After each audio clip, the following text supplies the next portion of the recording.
hit subscribe.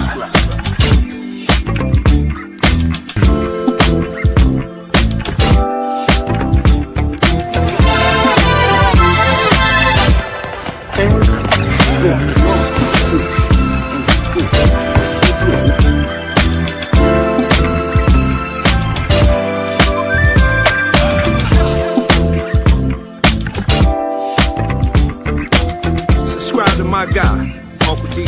Tell him Big Bad sent you. Dennis Spurling. I'm an attorney here in Houston, Texas. An advocate for black men, largely because I am a black man. I'm a black father. I have black sons. Hey, man, I do what I do.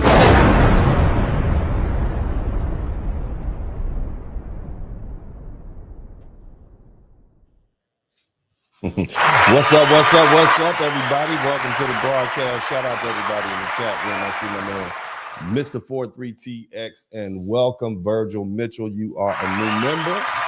Thank you all so much. I appreciate you all, man. What I try to do here is I try to put the world into context.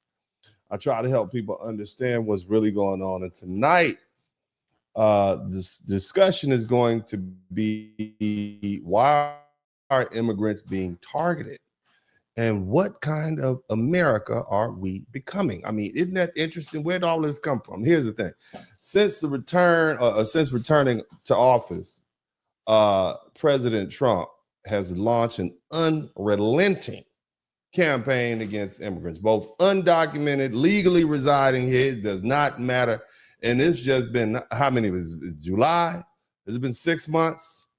And even in the first 100 days, he had already deported 66,000 or made 66,000 arrests and deported 65,000 people. Okay. And 71% of them had no criminal records. You understand me? So let that sink in. And what we're witnessing isn't about crime statistics or budget inefficiencies. It's about people's lives. All right. And whatever side of the political spectrum you fall on, what you're going to do tonight is you're going to understand where we are right now in America and how it mirrors so much, specifically as far as history of Western countries, especially those with racial caste systems and so forth. But anyway, look, you know, the thing about it, I want you all to understand, and you all know my position, okay? You guys understand my position. I am typically an advocate for black men. That's kind of where I am, but I've kind of expanded things out a little bit because it's necessary for foundational black American people to truly understand what's going on. Because at the end of the day, even as far as the black immigrants and the African immigrants, the Caribbean immigrants, I'm on their head right now. But it's necessary because their head has gotten a little too swollen and they need to be put in their place and they need to understand where we are. And more importantly, they need to get on code. But think about this. Imagine it's about, you know, parents hiding out in their homes, afraid to open the door. You got workers vanishing overnight from farms and kitchens and construction sites, not because they quit, but because they were taken on their way to work, on their way home, on their way to the grocery store, on their way to pick up their kids. Families being ripped apart, not by circumstance, but by design. By April of this year, nearly 140,000 people have been deported. By June, 207,000. And the vast majority have never been seen from, heard, or charged with anything. You see what I'm saying? And this isn't some bureaucratic inevitability. This is deliberate national project to, you know, get rid of these people and get them out of here, irrespective if it means tearing up families. You see? Trump's executive order protecting the American people against evasion has expanded to expedited depositions. They've cut off funding for sanctuary cities. They green light mass expansions of ICE and CBP hiring. And that's just the beginning. Congress has now passed as one big beautiful bill, or as at this point, a one big beautiful law, which something that I came up with, a term that I like called BBL. Everybody type BBL in the chat room. Trump's BBL costs a staggering $170 billion in an enforcement, but this is a very expensive BBL. Shout out to everybody who knows or has had a BBL. Okay, but $170 billion for this BBL to detain, deport, and militarize the immigration system, upscale it to 1 million people per year. He's trying to get that work in. Okay, that BBL is $1 million people a year. Okay, that's what it's doing. All right. Other thing is, you know, if you go to places like in Queens and Central Valley, California, across the working class neighborhood, people are changing their routines. They're avoiding detection. Their parents are dressing their kids to blend in. Workers are skipping the shifts and pulling the kids out of school and keeping the lights off at night, man. You know what I mean? And communities that once thrived under surveillance. Now, here's the cold part about it. The crackdowns enjoy deep political support. Now, here's what I need you to understand. Okay, look, and I know my people. Shout out to all my beautiful people. My people, my beautiful foundational Black American people. I know you don't take any pleasure in this. I absolutely am certain that you all are not in any way thrilled at seeing people gaffled up, somebody type gaffled, getting gaffled up and hauled in the back of vehicles. I know you all aren't, because you're beautiful and wonderful and loving people. I know you are. Okay, that's what you are. You're beautiful, loving, wonderful people, and you would never, ever, ever take pleasure in other people's pain, because that's not how we are. Okay, that's not us. Do you guys have a warrant? Not us. Wait, what's your Not badge my number? people. No. Okay. Güey, eres raza y estás tratando así a la gente. No mames, okay, I'm keeping my distance. I know my people don't. Okay, pero hey, bro. And watching people get snatched up off the street. Nevertheless, okay, regarding these aggressive law enforcement tactics by ICE, 59% of white Republicans supported. Somebody type white T in the chat room. White T Republicans to the tune of 50. They apparently like seeing all this gaffling going on. They like seeing folk getting hauled off and separated from their families. Understand me? 87% believe that undocumented immigrants should be deported by any means necessary. You understand? Even among these so-called white liberal allies. Okay, support often seems less about protecting humanity and more about preserving their labor supply. You understand me? Who is going to pick our avocados? That seems what they'll be worried about. Who's going to harvest the fruit? Who's going to wash these bad little white children? Okay, who's going to mow our lawns? Okay, they're not concerned about dignity. Okay, that's not what they're concerned about. They're concerned about tasks. They're concerned about their labor. I don't want to get out there. You understand me? But in the meantime, we have a boiling cauldron of fear going on. Okay, somebody is going to already know where I'm going with this, and I want to kind of begin to analyze the climate. Okay, you understand me? Think about that. We're going to break some stuff down. Who benefits from all this fear? Who suffers the most? And when in history, when we look back, 15 to 20 years from now, what will we see? Look, this is not the first time. You see, this isn't about isolated bigotry or casual racism. This is about deeply entrenched systematic patterns, a generational flex that erupts whenever dark people, be they Black, be they brown, be they a certain religious minority, okay? Whether it's economic mobility, political organization, or cultural influence, history shows us that the same reaction over and over again continues to occur. Those who have long dominated, particularly white T men. Is that what we said now? White T-shirt men? Why is that? That's the new word. I've heard that somewhere. White T. I just call them white. You know what I'm saying? When they feel like their positions of power are being challenged, they respond with repression. This is not me making this up. And it's never subtle. It's violence. It's backlash. It's a policy dressed up as order, but driven by fear. Whether we're talking about the Yahtzees and shit Kickler, okay, somebody say shit Kickler and the Nazis and the Yahtzees in the chat room. We're talking about their regime in the 1930s to Red Summer in 1919 to the lynchings that occurred post-Reconstruction in the South to the modern day era. Okay, these raids, these tactics, or the time period may change, but the blueprint remains the same. This is not law and order. This is retaliation. It is a temper tantrum disguised as governance, a panic masked as patriotism, state-sanctioned retaliation against any sign of empowerment that challenges the racial and economic hierarchy. Let's be clear. While race is a battleground, control is the prize. If we follow the money, if we track who profits from the chaos, we'll find it's not just about white tea enchargement. That's my new word, enchargement. It's about elite control. Control over the land, control over labor, control over wealth and access.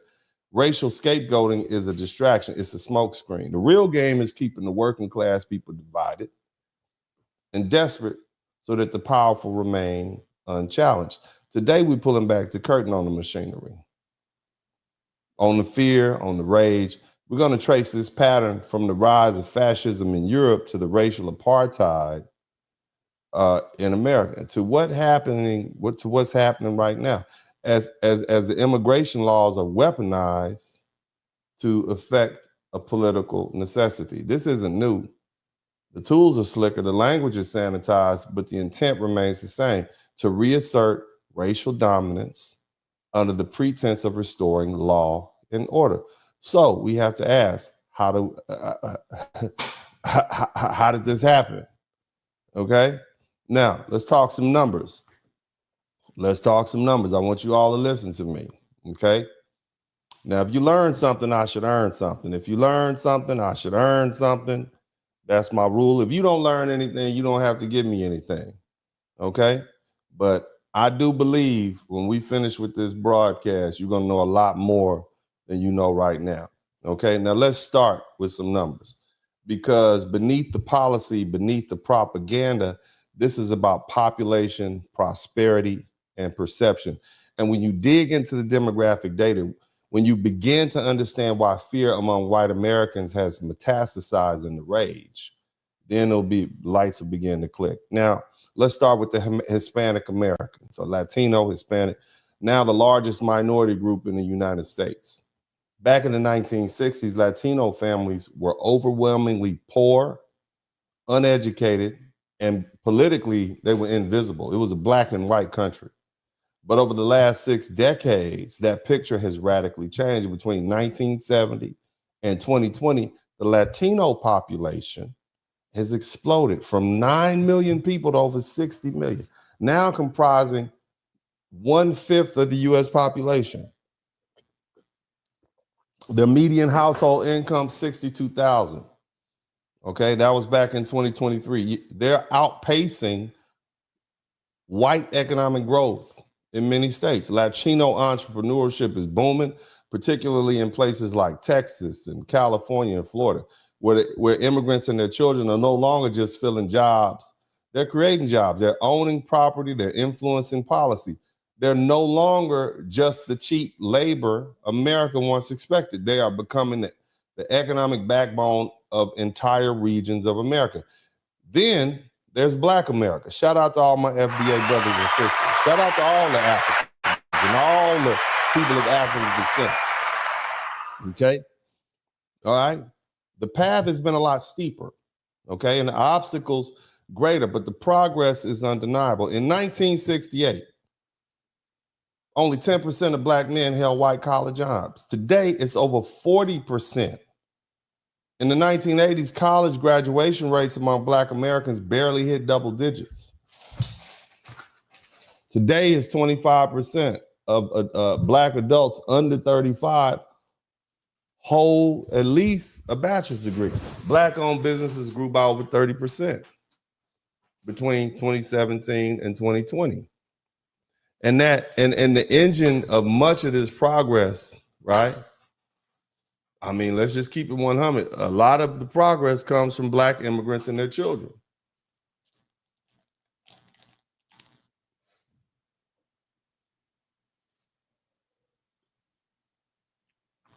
When we look at Nigerian Americans, they're the highest educated. Over 60% of them hold bachelor degrees are high. Haitian Americans, Jamaican Americans, Ghanaian Americans. They represent a thriving diaspora that is educationally, economically, and culturally rising, despite the system that often tries to suppress them because they are subjected to racism too. And the truth is, they're the least paid amongst all the immigrant groups because not only do they have to deal with racism, they also have to deal with the fact that they're immigrant. I'm just talking to you. We give credit what credit is due, is notwithstanding the fact that they benefit from the hard work of foundational Black Americans and our sacrifices. All of these people do. But let's point it out, okay? Because I'm trying to establish with you all why we have this climate. And when you look at the Asian Americans, the quote unquote model minority, they're blowing everybody out the water. Asian Americans are the highest earning racial group in America.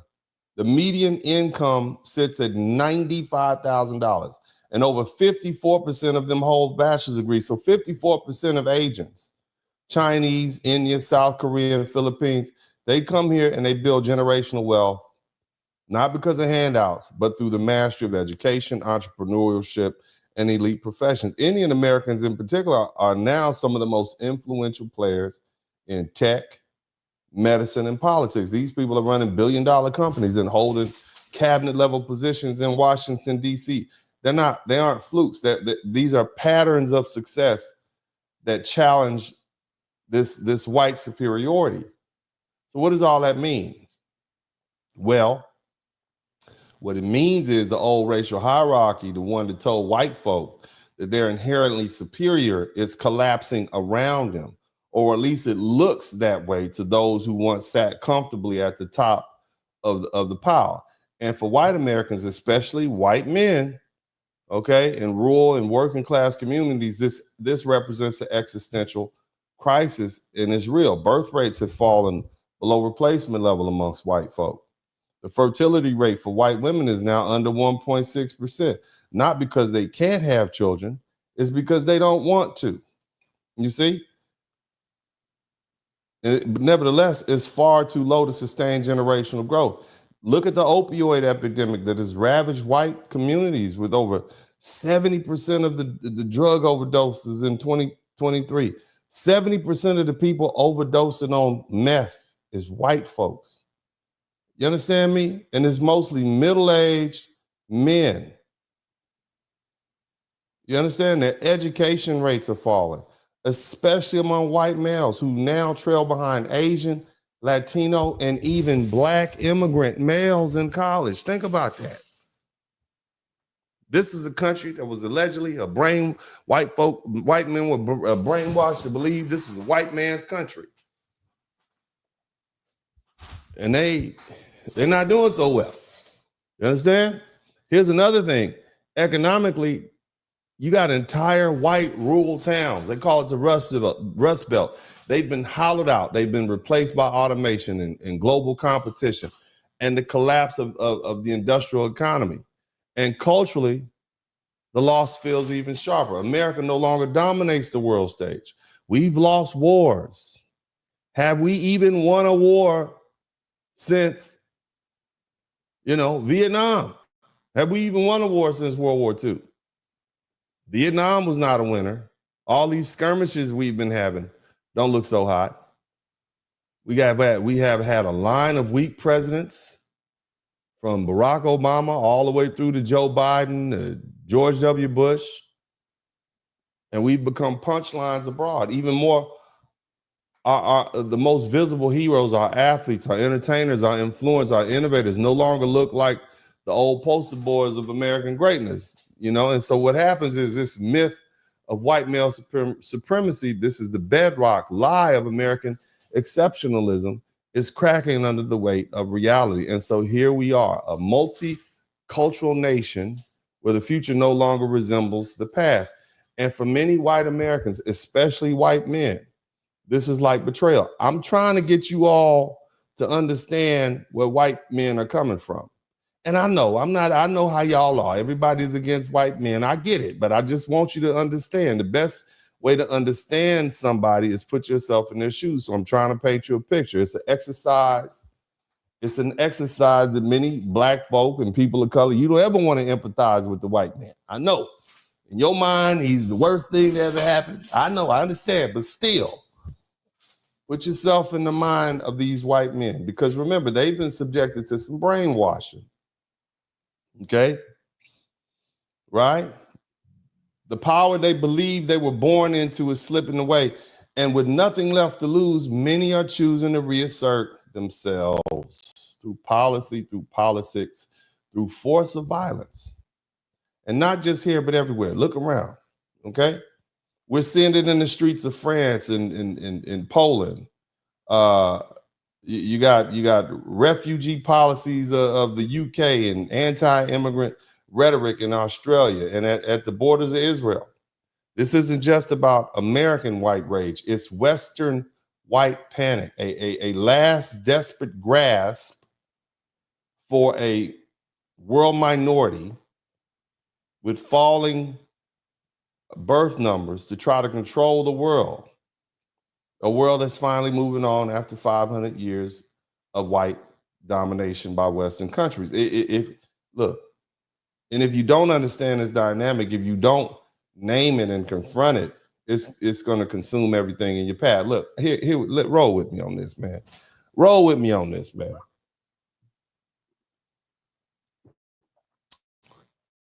I want you to step into the shoes of a young white man in 2025, okay?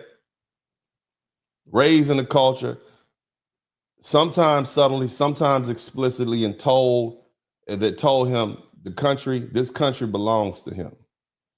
And I'm not talking about all white men. I'm not talking about all of y'all. Shout out to all the white dudes who listening, who like, I don't give a crap about none of that. Shout out to all you cats, you know what I'm saying? All the white men who are, white men, young white boys, whoever, checking me out. We can connect on, some man-to-man sort of qualities. I'm just trying to help people understand where some white folks are coming from, some white men are coming from. You understand? The one that listens to those ones that listen to Andrew Tate. You understand me? That he is their what is it called? He's their rage avatar. Shout out to House Martin. You understand? Listen to me now. All right. He's supposed to be the natural leader. You understand? In his mind, he's a rightful heir. He's the center of gravity. And yet, when he looks around today, he doesn't see that reflect back. What he sees instead in his mind is a country slipping away. He watches black athletes dominate nearly every major sport, from the NFL to the NBA, track, tennis, combat sports. The faces of champions are no longer look like. They don't look like him. He sees Asian Americans climbing to the top of academia and technology, outperforming him on test scores, snagging spots in elite universities and leading billion-dollar tech firm. He's watching Arabs and Muslim Americans growing in political influence, running for office, forming coalitions, asserting cultural pride unapologetically and refusing to be invisible. He sees Latino folk, Latino men and women, not just in fields or kitchens, but as construction and men and foremen and police officers and firefighters and nurses and city councilmen. To him, they're everywhere, doing the jobs he thought were reserved for real Americans. He feels surrounded, outpaced, and replaced. And yet, here's the paradox. He's not actually losing power. White Americans still hold 85% of the Fortune 500 CEO positions. They make up 73% of the U.S. Congress. They control almost 90% of all of the U.S. household and wealth. They dominate leadership in courts, police forces, school boards, and media outlets. They own and operate the largest land holdings and the most lucrative corporations and the most influential think tanks. In every measurable way, white Americans, particularly white men, still control the machinery of America. But it's not about what's true. It's about what they believe. And what they believe, what they feel is that they're losing their country. They feel like the world no longer revolves around them. They feel mocked. They feel ignored. They feel emasculated. And perhaps most threatening of all, they feel outcompeted. And in a society that never taught them how to share power, or that they had to, or to exist without being on top, that perception becomes fuel for rage. You understand me? Shout out to my man, Hoss Martin. Thank you for being the first person to contribute to Super Chat. We're looking out. Now look here. So the rage we're talking about tonight manifests itself in many forms, but one of the most insidious, most protected, and most deadly is white male violence, particularly using pew-pews. Okay, time again, when the world begins to change, when marginalized communities begin to rise, when power begins to shift, white male rage doesn't just simmer, it erupts. Okay, and it often comes with pew-pew violence in hand and a body count left behind. Let's look at the pattern. Charlotte, 2017. A bunch of white dudes get together with tiki torches. They marched in unison, chanting, "You will not replace us." That wasn't a protest. It was a declaration of war against America.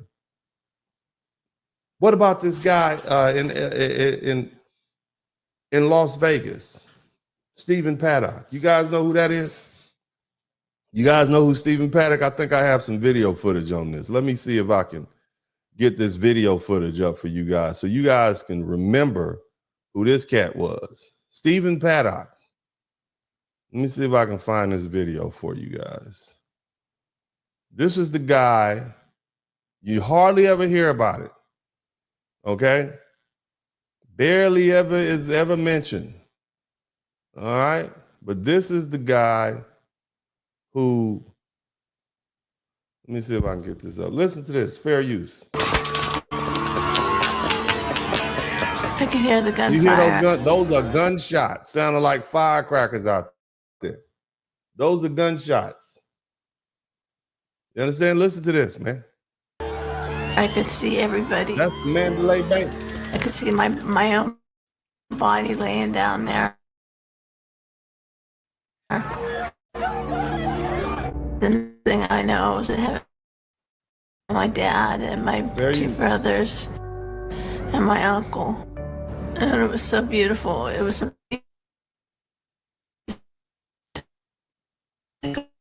your time. And so next thing I woke up, I was on a gate that they put me on that dragged me to the backstory on this situation. There was a gentleman named, and I'm gonna say gentleman, and I use that term, monster named Stephen Paddock, okay? And this guy, let me get this off. Let me see if I can get this off real quick. So this guy here, he's 64-year-old white man with no criminal record, no known ideology, opens fire from the 32nd floor of the Mandalay Bay Hotel at a harvest festival, okay? In 10 minutes, he unalived 60 people. He injured 850 people. You hear me? 850. This man shot at least over 400 of them received a pew-pew. You understand me? This was the deadliest mass pew-pewing by one person in U.S. history. He did more damage in 10 minutes than a battalion of military men. There's no motive that was ever discussed. There's no manifesto. There's no video. There's no demand, just silence and devastation. Then he unalived himself afterwards. I knew at that point based on history and based on what had been building up since that time period. Because remember, you got to understand, some white folks been mad since Barack Obama got elected president. Okay, remember they came up with the Tea Party Republicans. That was a tantrum, right?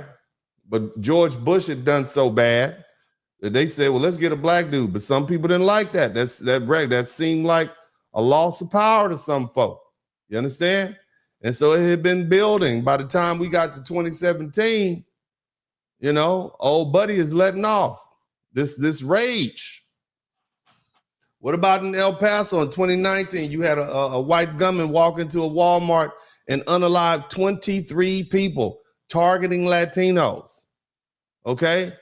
His so-called mission was to stop the Hispanic invasion of Texas.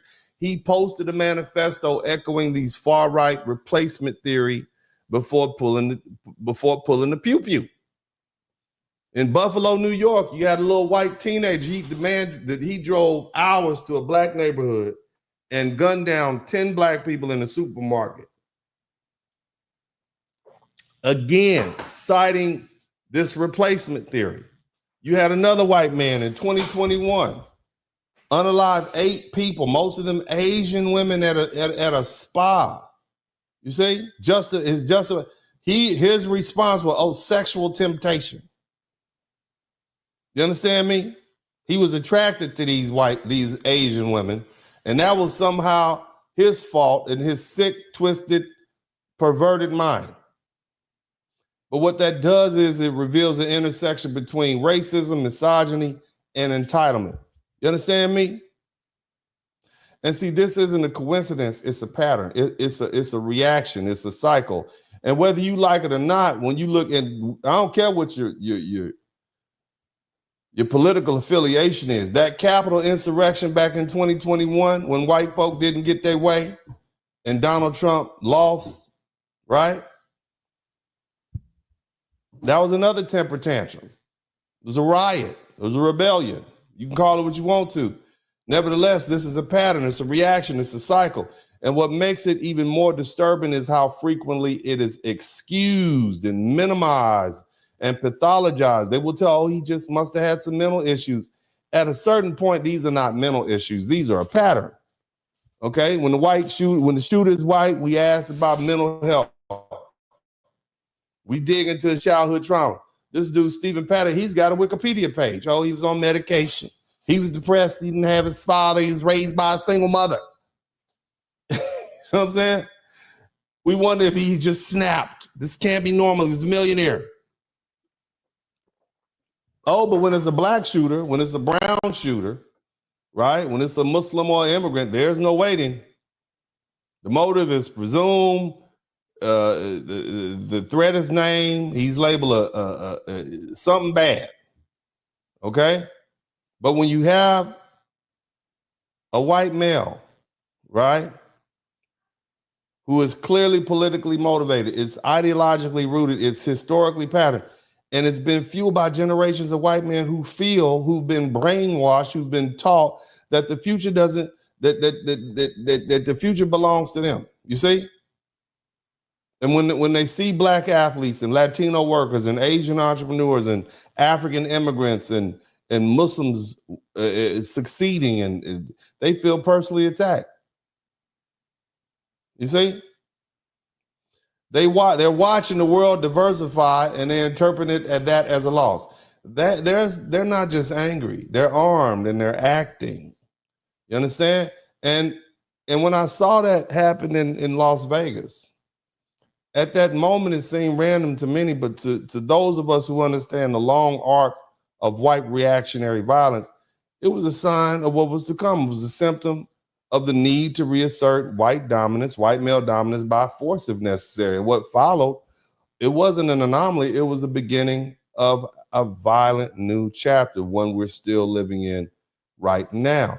See, here's the thing. We often talk about what white supremacy does to black folk and other people of color, and how it degrades and diminishes and attempts to instill a sense of inferiority in us. But we rarely talk about what white supremacy does to white people, especially white men. What happens when you've been told your entire life that you're dominant, you're superior, you're born to lead, and you're entitled to the best jobs and the best woman and the highest respect and the final say? What happens when illusion collides with reality? When you got that black supervisor, that black woman who ain't taking none of your stuff, what happens then? When you run across that Nigerian immigrant who is blowing you out the water in math, when that Asian guy pulls up in that Lamborghini with that fine white woman, what does that do?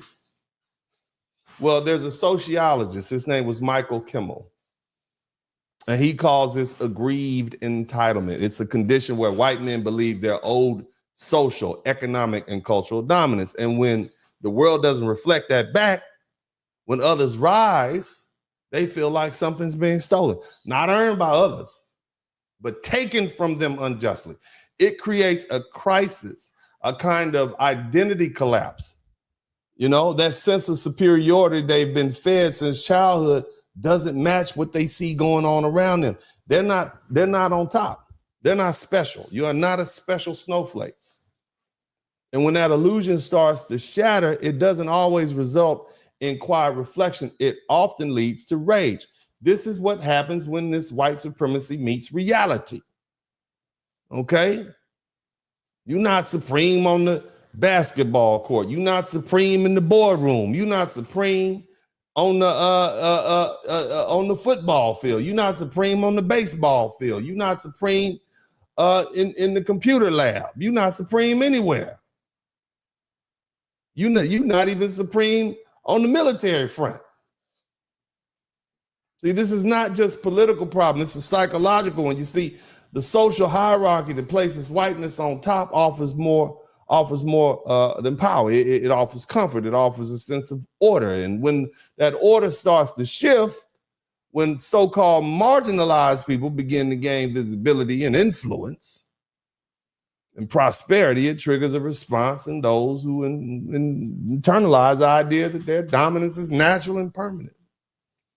And this is where the deep fragility kicks in. When white men see black men and brown men and Asian folks succeeding in areas they once dominated, it provokes denial, it provokes panic and rage, not because those communities are doing anything wrong, but because their success exposes the lie of white supremacy and white superiority.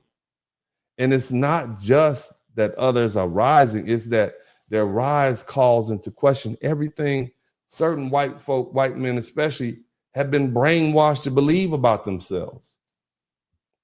And rather than confront the lies, some of these white men double down. They radicalize, they lash out. You hear it in some of this white supremacist rhetoric. They constantly criminalize black and brown achievement. They do the same with immigrants, claiming that they're stealing jobs, while ignoring the fact that many of these jobs go unfulfilled because white folks simply don't want them. White people are not going out to pick oranges in 100-degree weather in California. They're just not doing it. I'm just gonna tell you. Black people are not doing it either. You see? I mean, let's just keep it 100. They might be driving the prices down, but you're not gonna do that job. So even when immigrants meet the need, they're resented and scapegoated. And yet we open up the door and let them in. So again, we as black men, especially black people in general, they always pathologize black success. We see it happening all the time. If a black man pulls up in a nice car, he must be a drug dealer. Never could be an accountant or a plumber or a dishwasher who worked his way up. Oh no. If a black professional gets hired or promoted, they dismiss, that's just the DEI hire, affirmative action. Before that, it was, affirmative action. Now it was DEI. That's over, I guess, right? But the bottom line is that the idea was always the same. Black people can't earn success because they are inferior. So they must have cheated to get it. And if you ever want to witness a psychological disconnect up close, and this is deep-rooted delusion born of white supremacist lies and rhetoric. Just watch how white people react if they encounter a successful, well-spoken black person. Sit in on a conversation where a black man speaks with precision and authority and observe the subtle shock. It's as if articulateness itself is a surprise. Do you see how Donald Trump reacted to the president of Liberia? He said, "You speak English so well." This is the whole president of Liberia. I believe it was, I know it was an African country, but their native language is English. You see what I'm saying? Okay. And this is the president of the United States. It's as if articulateness itself is a surprise. They'll say things like, you so well spoken. That's just what President Trump said. As if fluency and intelligence isn't expected from him. It's not a compliment. That's conditioning. Or better yet, watch a white person walk into a beautifully furnished home owned by black people with hardwood floors or leather-bound books or original art. Don't have a professional grade kitchen. Their body language changes. This is your liberal friends. I'm talking about your liberal friends. Your friendly white, come on now, don't run from it. Where all the white people at? I want all the white people to type W in the chat room. I'm telling you about yourself. You're going to sit down and take your talking to. It's going to be a hard night for you, but you're going to listen. Their voice lifts an octave. You'll catch them a lingering gaze of disbelief. Why? Because in their minds, blackness has been reduced to poverty and dysfunction and slang. The idea that black excellence, real black excellence, short circuits the stereotypes they've been brainwashed to internalize. And look, here's another. Step onto a plane. Take your seat in first class while being black. Flying first class while black. Watch what happens. Watch how quickly they assume either you must have got the wrong seat, or number two, oh, well, he must be a professional athlete. What team do you play for? As they ask with a smile, right? I used to get that all the time when I was younger. What team do you play for? Do you look like that guy from XYZ team? You know? They don't ask you, what firm do you work for? Or what field are you in? You couldn't possibly be a doctor or a trial lawyer, an engineer, or a corporate executive. To them, successful black men only make sense if it involves catching a ball or running fast, because that's the only context where they've been taught to accept black excellence. I used to fly first class with my sons, and they would be going back to their little coach seat, looking at how them little boys. He must be flying coach. he must be flying standby. He must have a friend. No.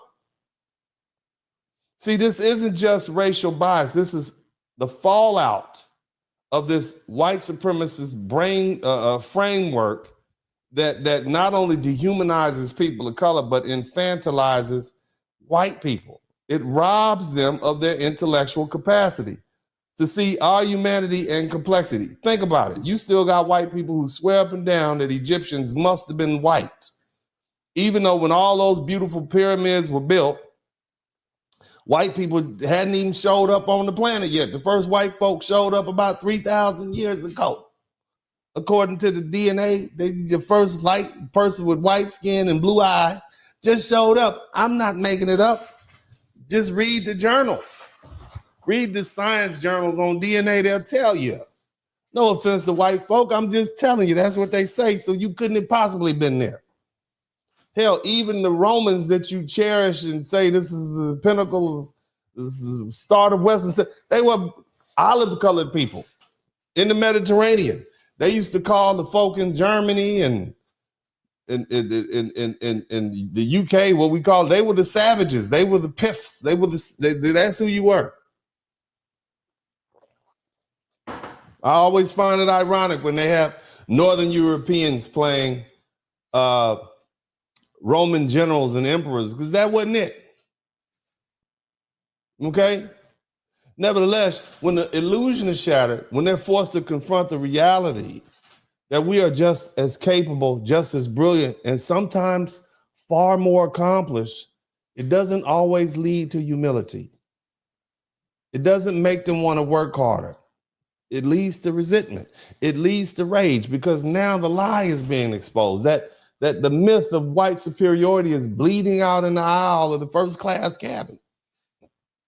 And for some, rather than reckon with the truth, they lash out socially, politically, and violently because the world doesn't look like what they were promised or what they were brainwashed to believe it should look like, because we're never supposed to rise that high. Look, I'm a black trial lawyer. Speaking of which, if you've been in a car wreck, feel free to give me a call at 713-229-0770. That's 713-229-0770. You've been in a check, been in a wreck, I help you get a check. Been in a crash, help you get some cash. All right. Let me stop. I'm just saying, y'all, just so you know, okay? But I am a black trial lawyer. Been at it for 25 years. Be 25 years in October. But in this regard, I want to kind of bring this closer to home with something I've experienced firsthand in my professional life as a lawyer. One of the worst things that can happen to a white attorney at a predominantly white firm is to lose a case against a black lawyer. But not just any black lawyer, a black attorney who owns his own firm, a black attorney who didn't go to one of these Ivy League pipeline schools, a black attorney who graduated from a historically black university, specifically the Southern University Law Center in Baton Rouge, a black attorney like me. Because see, in their mind, that's a double, triple insult. You see, they've been conditioned to believe that someone like me, who didn't go to their institutions, who doesn't play by their rules, who isn't under the authority of some white owner or partner or firm, must be inherently inferior. And in their worldview, black excellence only exists when it's validated by white institutions or white people. And so imagine what happens when they lose to me in court. It's not just a legal loss, it's a personal crisis. It threatens the very foundation of what they've been taught to believe about themselves, their education, and their superiority. And in many cases, it puts their status in that white firm at risk. Because if you lose against that black guy, you know, that guy, the one from the HBCU, the one from the quote unquote inferior law school, then you must be trash, John. People are going to start whispering. So here's what I've learned. I use that. I push the envelope. I structure my cases so that by the time we're in the thick of litigation, they're looking at overwhelming odds. And more often than not, rather than take a risk of losing to the black guy, they fold. They settle for top dollar every time just to get me off their docket, because their racism doesn't just blind them, it traps them. It makes them so afraid of being exposed, so terrified of what a loss would mean, that they'll walk away from a fight they might have otherwise dragged out. That's the irony. The very system that tells them they're superior becomes their own downfall, because when the illusion shatters and they're forced to confront the reality that a black lawyer not only match them, but beat them, they'd rather disappear than deal with the fallout. So yes, white supremacy is dangerous, but it's also deeply fragile. And sometimes that fragility can be weaponized against them. Shout out to Red Sigma and my man, Lance Jackson. Now let's be clear. I want you to understand some. Shout out to all the white women. White women, I might have a few white women up in there. I don't know what happened. I've got a lot more ladies in the chat room. I don't know why. Shout out to all you white women.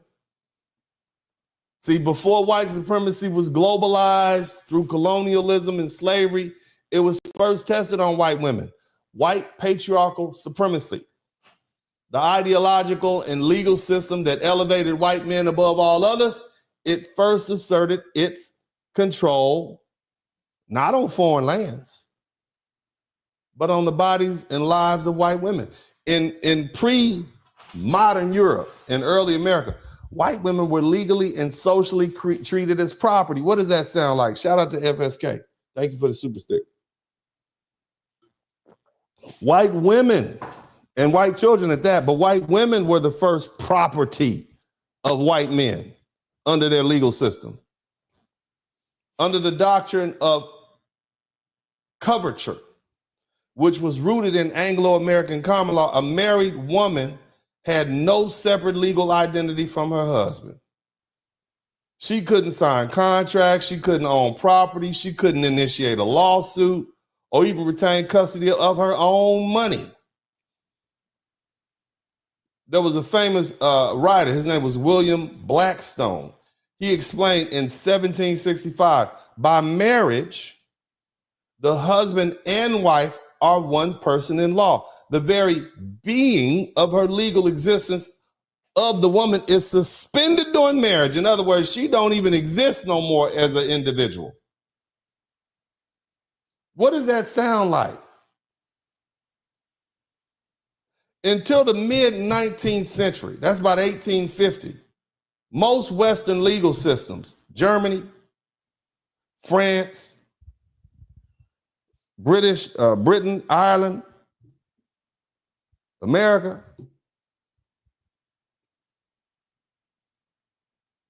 in the United States, it wasn't until the Married Woman's Property Act passed. And that was incrementally between 1839 and the early 1900s that women gained some rights. Even then, they were routinely denied autonomy in marriage and business and finance. They were ignored. White women didn't get their right to vote until after black men got their right to vote. It took a whole amendment, the 19th Amendment, in 1920 to grant white women the right to vote in federal elections. It wasn't until the Equal Credit Opportunity of 1974. Up until then, women couldn't get credit cards, they couldn't get loans, they couldn't take out mortgages, based solely on their sex and marital status. 1974, that was 51 years ago. That me, I was born then. Until that time, banks required a man, a cosigner, to come sign, even for financially independent women. That shift in 1974, that marked a pivotal moment in women's financial liberation. That was less than 50 years ago, family. Marriage didn't offer any protection. Divorce laws in the U.S. favored men all the way up until the 1970s. They had something called, particularly under fault-based divorce, which required proof of wrongdoing like adultery or something like that, or cruelty. And that's something that the judge would have to find. And judges universally ruled in favor of the men. And the kids would go to the children, the family home would go to him, and all the assets. You had so many situations where the dad would tell the children that your mama ran out on us. And the truth was he divorced her and put her out. You see? But the legal system reinforced the patriarchal notions that men, white men in particular, were the head of the household. Women who divorced, they were left with nothing. She was homeless, stigmatized. That's why women, white women especially, they always have, if you talk to some of those old white women, they got married 2, 3, 4, 5 times because they had no rights without a husband. You see, and a lot of white women, they're aware of the risks, and they develop very subversive strategies to deal with that white man. In the antebellum South, if you look in the historical records, you will see that white women oftentimes would hire out their black servants to people and secretly keep the money and the income. That's why dad would give his daughter the slaves, not to the husband, but she would then hire them out in places like South Carolina as a seamstress or a blacksmith, and she would then keep the money. She created a hidden nest egg so that she could eventually escape her husband. And that tells you how deeply embedded this white male dominance was. Even women of the dominant race had to undermine their own legal system just to breathe financially. And this legacy of control hasn't disappeared. It simply evolved. And as white women have begun to earn college degrees and enter into the workforce, opening businesses and higher rates than white men, many of these white men, they feel betrayed. They don't see progress. According to the data from the National Center for Education Statistics of 2020, white women have earned 62% of all bachelor's degrees. You understand? Awarded to white students. That means only 38% of white men are getting bachelor's degrees. The U.S. Census reports that white female-owned businesses grew by 21% from 2014 to 2019. That's outpacing the growth rate of businesses owned by white men. Meanwhile, white birth rates have declined sharply. I learned this 30 years ago in my environmental science classes. When you give women education, they have children later on in life. The more education you give women, the more occupied they are with a business, the less number of children they have. And it bears out. When you look at the CDC statistics in 2022, white women now have a fertility rate of 1.56, which means more white people are dying than are being born. The replacement level is 2.1%. That's like 2 kids and 1/10 of a kid. Higher education level, increased workforce participation. That directly correlates with delayed childbirth and smaller family sizes. Same things happen to black women. The same thing will happen to Latino women. That's what happened. You give women something to do. They ain't trying to push no baby out. Why would you want to push a cantaloupe from between your soft spot when you can get out there and get you a job and work, huh? Right? That's what's bearing out. Nevertheless, this perceived erosion of dominance has led to a lot of aggressive political and cultural backlash. Look at the Supreme Court ruling in Dobbs v. Jackson. Look at Roe versus Wade being overturned. You got 21 states who enacted full or partial baby deletion bans. And some of these folk, they don't care if the woman was raped or whatever. You're going to push that white baby out. You see? And what that does is it reveals a deeper agenda to reassert patriarchal control over reproduction, starting with white women. So let's not make a mistake. Women as historical equals to white men in the system. I want you to understand that. They're not. They were definitely victims of patriarchy, even as they remain the very beneficiaries of that racial hierarchy. So I don't want you white women to think I'm letting you off the hook. You've been benefiting. You helped enforce it. They had these casual killing laws back in the day because you was mad because John was out there in the slave quarters making biracial babies. So you would do mean things to them little biracial kids and his little chocolate-nated side chick. Nevertheless, these white women, you raise these boys who grow up into men who carry it forward, this whole thing. And yes, you often participated in the very system that oppressed you and others. But they also understood how to maneuver within those confines, and they developed an escape hatch. They could marry out, they could date out, they could follow the money. They could follow the protection, follow the power, because women are survivors. That's why if they ever try to get rid of all the black people in America and send us all back to somewhere, Africa, the Caribbean, that means the NBA players. And if they send all the NBA players, we know all the white women will be right behind them. Nevertheless, right now, today, white men aren't just raging at black and brown people. They're also raging at white women because white women have become too independent, too educated, too self-sufficient in their minds. And making America great again isn't just about borders or flags. It's about putting that white woman back in the kitchen, barefoot and pregnant and under control. And the numbers bear it out. You understand me? Because white birth rates have dropped over the last 30 years. More white women now earn college degrees than white men. White female entrepreneurship is rising, record rates. And on top of that, they have the nerve, right, to be marrying out. Interracial marriages involving white women, especially high between black and Latino and other non-white men. They're increasing. And this isn't social change. To many white men, this is betrayal. Okay?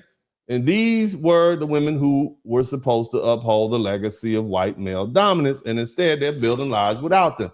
And that's why we're witnessing a coordinated backlash against these reproductive rights. Bans on baby deletions and restrictions on birth control efforts to control these women. You know, they don't care if you black ladies that have baby deletions. They ain't worry about you. They worry about that white woman. Okay? It's not about morality. It's about control. It's a desperate attempt to reclaim what they feel has been lost. You see? And so we're watching the very women they promise, you know, to step outside. They trying to get them back in line. And they're doing it the only way they know how. Legislation, violence, and cultural warfare. Now look here. It's like, it sounds like a tantrum to me, but it's a violent one. And when you add the pressure of what is true toxic masculinity, the belief that white men must dominate, emotionless, and always be in control, you mix that with economic decline and the collapse of industrial labor and the erosion of these, what we call small town stability, and you sprinkle in an online echo chamber with conspiracy theories about replacement, what you get is a volatile blend of resentment, entitlement, and fear. And increasingly, that mix explodes. Okay? Now, here's the thing.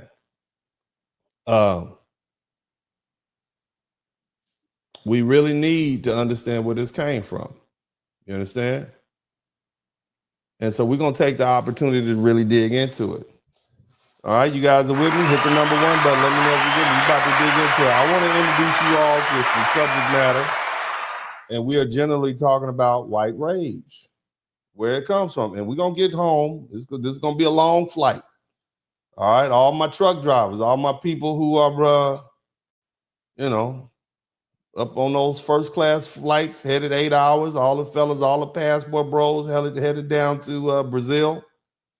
All you guys, this is gonna be it. This is the one. Hit the number 1 button if you can hear me clearly.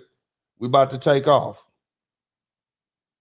Now, I want to talk to you all about something that I'm sure nobody else has ever talked to you about ever on these internet streets, especially amongst the black YouTubians. I'm absolutely sure that none of you have ever talked about the Weimar Republic. Most of y'all don't even know how to spell the Weimar Republic, but that's okay. All right, we're gonna learn a little bit about Germany. My republic was that you had a lot of scholars. Now I want you to understand something. Before the rise of the Yahtzee party, before Shit Kickler,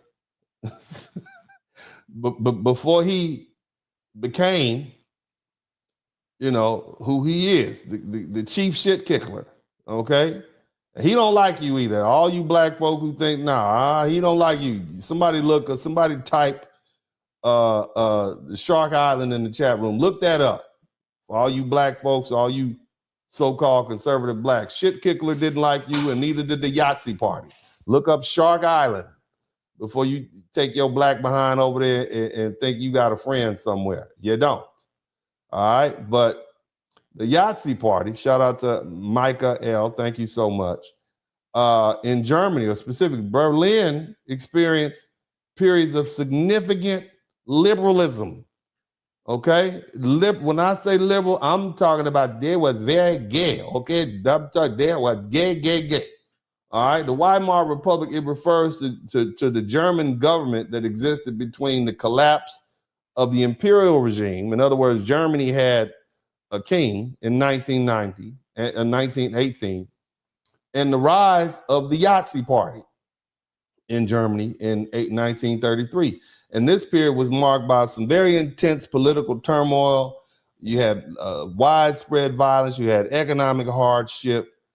Man, you had it was significant social freedoms and groundbreaking artistic innovation. They were free. You understand me? All right. And that the challenges of that era ultimately led to the rise of, we'll call him Rudolf Shit-Kickler. Okay, Rudolf Shit-Kickler, that's how he got to power. All right, and the social and economic upheaval that followed World War I destabilized the Weimar Republic and Germany's fragile experiment with democracy, and it contributed to the rise of this radical right wing.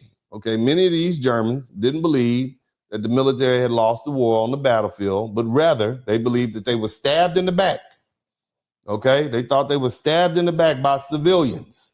Okay, we're gonna call the people that they blame the blues people, the bluish people. Okay, the socialists and the liberals and all the war profiteers. Those are the people who were blamed. The bluish people, the people who were blue. Okay, we can call them the Smurfs. It was the Smurfs' fault. All right, but either way, World War I left Germany devastated. They lost 2 million soldiers, were unalive. They had over 4 million who were wounded. So you got a bunch of crippled men and young men that didn't come back.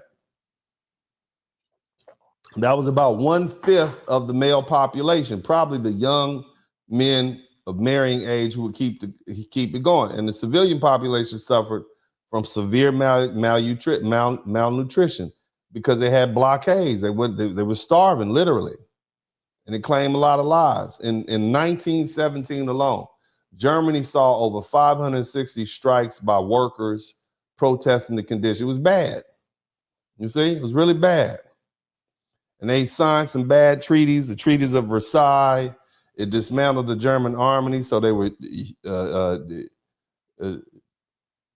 ashamed. Okay,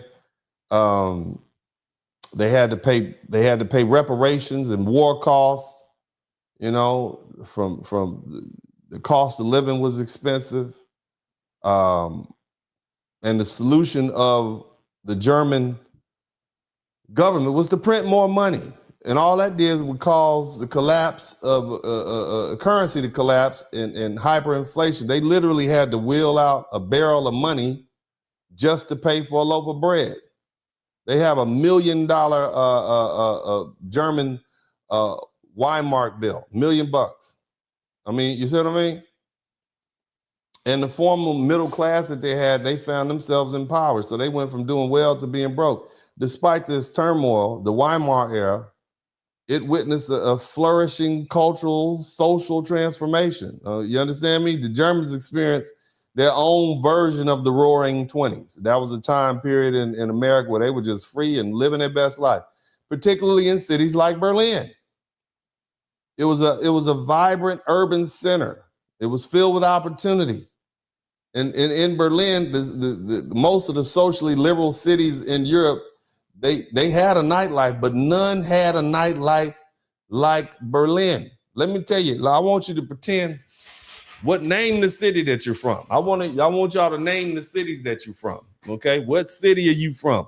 Imagine in your city you had 85 gay bars. Okay, 85 gay bars and over 50 lesbian bars. Okay, this is what this was. That's more than San Francisco, I'm sure. It was the center of queer culture at the time. Sexual liberation up to wazoo. It was a very real phenomenon. You see, they had a whole gay and lesbian movement. Okay, they had this is the first sex change place was done there. Women had rights. You see them? This made white men mad. You understand? They were angry about this, man. Mad. The German bluish people, they experienced a period of increased freedom and opportunity. And that made the white people mad too. You see? This is what was going on in the Weimar Republic prior to the rise of Shit-Kickler. This is bad. Now, unfortunately, it didn't last that long because you had a global economic collapse in the form of the Great Depression in the United States, and it dealt a fatal blow to the Weimar Republic. And as the American economy imploded, the U.S. government demanded repayment for the war loans from Britain and France, who turned and pressured Germany for increased reparations. We're going to need our money. You caused this war, we want our money. So at that stage, it was set for Shit-Kickler. The people were mad. Everybody was broke.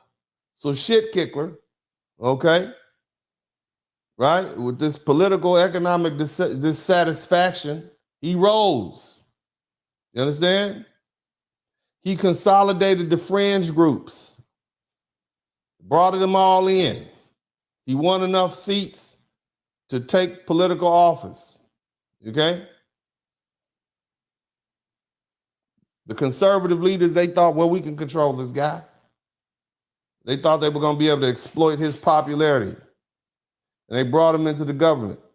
And Shitkickler capitalized on the structural weakness of the Constitution that they had at the time, the Weimar Constitution, which actually was named after the city in which it was signed. Okay, and of course the Weimar Republic formally ended when the Yazis took over and Shitkickler was appointed chancellor in 1933. Shout out to Jay Wilder.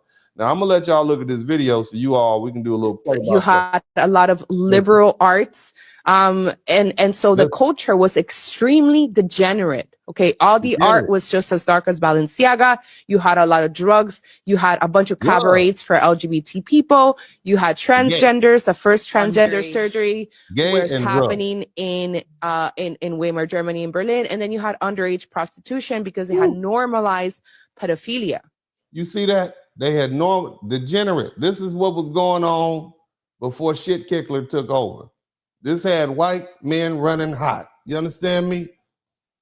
Now, I don't understand. How can y'all be... who was going to the 80 gay bars in Germany? Who was going to the 80 gay bars in the 80, 50-something lesbian bars? How can y'all be mad at the degeneracy? They serving somebody. You can't be attending at night and then mad in the day at yourself. You need to be mad at yourself. You all were going to those gay bars in the Weimar Republic, German people. You were mad. You want to blame the bluish people.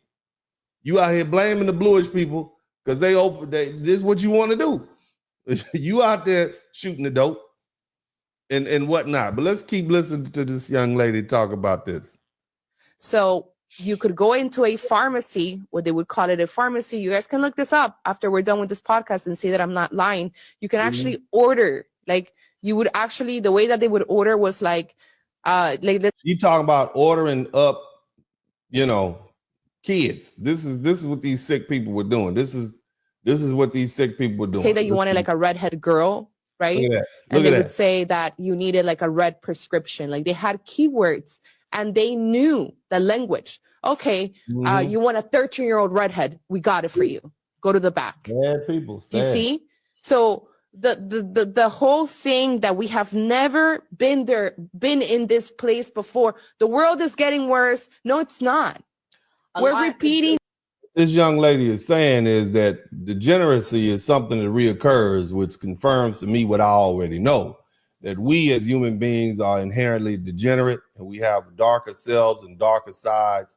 And that's why we have morality. That's why we have our Bibles. Shout out to all my good Christian folk out there who adhere to their Bible. But this is the fight that we have. But let's keep listening. History. We're repeating. See? Now let's go. You understand what she said? Let's keep listening. Let me take you back to Weimar Republic, Berlin, Germany. So this is well-known history about Europe, okay? The degeneracy. All right, let's keep listening. 1940s, pre-World War II. It was degen center. All sorts of sexual depravity, drinking, alcohol, gambling. Why? Why was everything so rampant? Why was there so many prostitutes out in the street? Because that's what the people wanted. That's why, sir. That's the degenerate. That's what the rest of us, brown and black people around the world, say that's what y'all brought. Y'all brought a lot of degeneracy with you. And when you brought your light of Jesus, you brought a lot of degeneracy out there. But let's keep listening to this fella. Well, because they realized it's better, I'll make more money than working. Why? Because Weimar Republic was inflating their currency and debasing their currency by printing infinite amounts of money. So they were printing infinite amounts of money, and that caused hyperinflation. Because remember, they had to pay reparations to all these European powers who they had picked to fight with and lost in World War I. Currency that lasted 8 years. People don't know that. And then came the decline of our culture. Now I want you to listen to Shitkickler. Okay, this is Rudolph Shitkickler right here. This is his speech translated to English. Now I want you all to understand something. All you black people out there who think, oh my God, he shook Jesse Owens' hands. That's unconfirmed. He must like black. He does not like black people. neither Shitkickler nor the Yahtzee party likes black people. I want you to type in the chat room Shark Island in the chat room. I want each and every one of my moderators who are listening to this broadcast to type in the chat room Shark Island.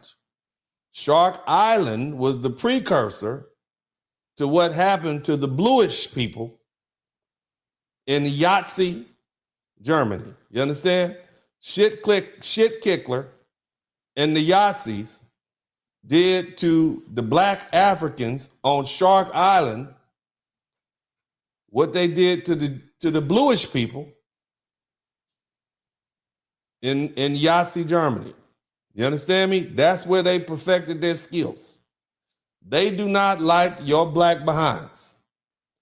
Don't be fooled. Don't be stupid. I did a broadcast on it a long time ago, like last year, okay? And I talked about that. But we're going to listen to Shitkickler right now. Listen to what Shitkickler says. We're going to get him on up out of here. These mounds of contamination of our entire cultural life, the decomposition of our literature, the poisoning of our theater, of our movie theaters. So Shitkickler is complaining, talking to the common man, these bluish people and all this degeneracy. You got all 80 gay bars in Berlin and 50 lesbian bars and all this art. They had a lot of degenerate art around. And they wanted to blame the bluish people for all their problems and ailments. You understand? And so he is talking to these folk and telling them this is who we need to blame. You're degenerate because you wanted to be degenerate. There's 80 gay bars and 50 lesbian bars because that's what y'all wanted, Shitkickler. You wanted that. That's at the heart of your people. Don't lie. Don't lie. If it wouldn't be there if you didn't like it. Okay, that's what it is. But let's in order, and that's what you did. That's what you did. You liked it. You enjoyed it. Now you want to blame somebody else. But let's keep listening to all Shitkickler. the art is now falling for it.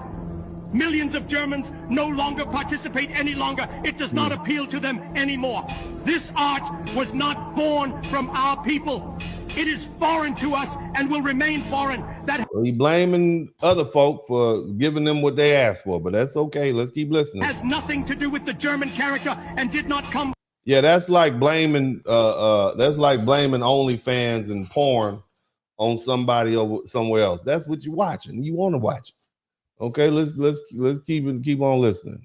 From our soul, it was imposed on our people by a subversive press, which made it acceptable. And parallel to this, already the assault begins against the education of our children's brains. The tearing out all the memories of our German past, the insult to all the great men of our people, the removal of its memory from the hearts and brain out of the German youth. We got old Shitkickler is complaining about what he perceives as outside forces coming in negatively influencing the people of Germany with this degenerate consumption of stuff. Do you understand what I'm saying? So Shitkickler and the Yahtzee party, this is how they rose to power. Okay, so that's Shitkickler. That's one of his little. We'll let him go on back to hell. Head on back to hell, Shitkickler. Did you know that after World War I want you to listen to this cat too. This is the rhetoric that's out there. I want you to listen to these folk and how they talking. Listen to this.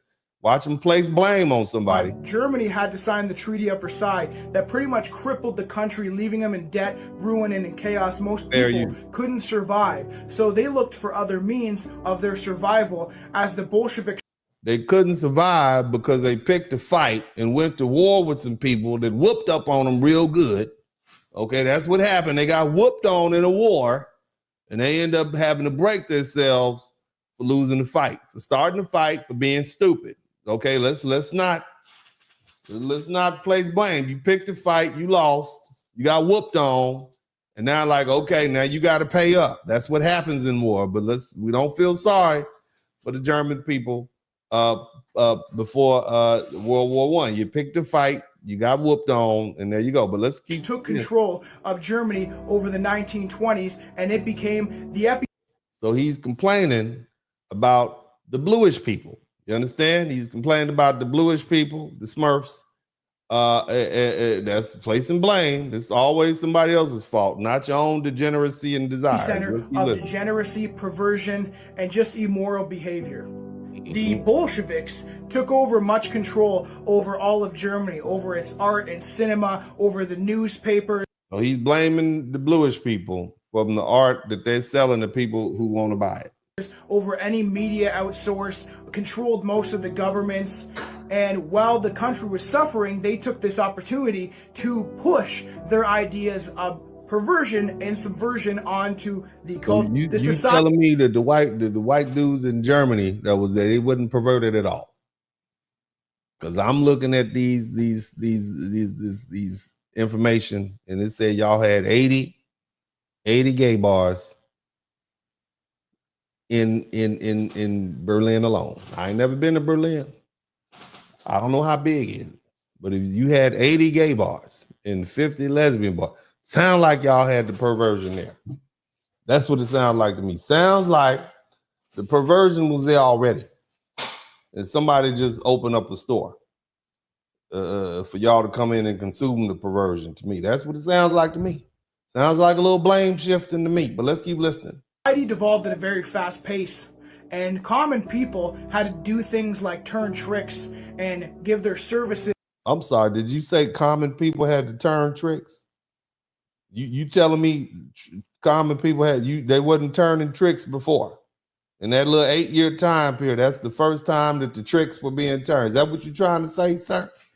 Are you saying, because look, because look, I grew up in Los Angeles. And when I was little, okay, 14, 15, my Uncle Slim, we would drive down a street called Figueroa, okay? And I didn't know what was going on, okay? I didn't know what was going on. But every now and then, my Uncle Slim would say, damn. And I'm like, what's going on, Uncle Slim? Did you stub your toe in your Cadillac? Did you got a splinter in your finger? Damn. As he owned his big cell phone. They had big cell phones back then. Yeah, he said, yeah, man, damn. And I come to find out, Uncle Slim was looking at the ladies of the night, even though it was daytime. I didn't know what was going on. He just picked me up from school. What was happening, Uncle Slim? What's going on? What's happening? Uncle Slim is gazing. The male gaze is being foisted upon these innocent women, these regular people who out here have forced to turn tricks. You trying to tell me these women were forced to turn these tricks? Is that what you said? So that's the same thing. Is that what's going on? They forced. That's what you're saying, sir? I don't know. I think they were out there voluntarily. I think they wanted to be out there. I think they'd rather do that than have a job. But just keep listening to the mouth. Come on here. To others, you could even call on the phone young girls to be delivered to your house like Uber Eats. Why would you do that if it wasn't in you to do that, sir? That's what I'm trying to explain to y'all. It seemed like a lot of gaslighting and blame shifting. Looked like, to me, I'm just saying, as an outsider looking in, looked like y'all was on some perverted, freaky stuff. Okay, but this is the precursor to the rise of Shit Kickler. Shit Kickler came in, all right, with the Yahtzee party and said, we're going to regulate all this, man. We're going to hold back. We're going to get this thing out of here. That's what they wanted.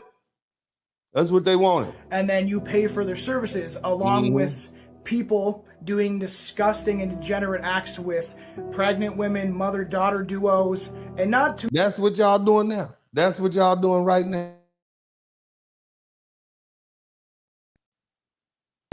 And places like Berlin became the hot spot for depravity and degeneracy, and people literally erasing their morals and ethics down to nothing, so they would be involved with disgusting practices with animals, pregnant family members, just to get by, and it essentially erased the moral line that most people had and brought them down to...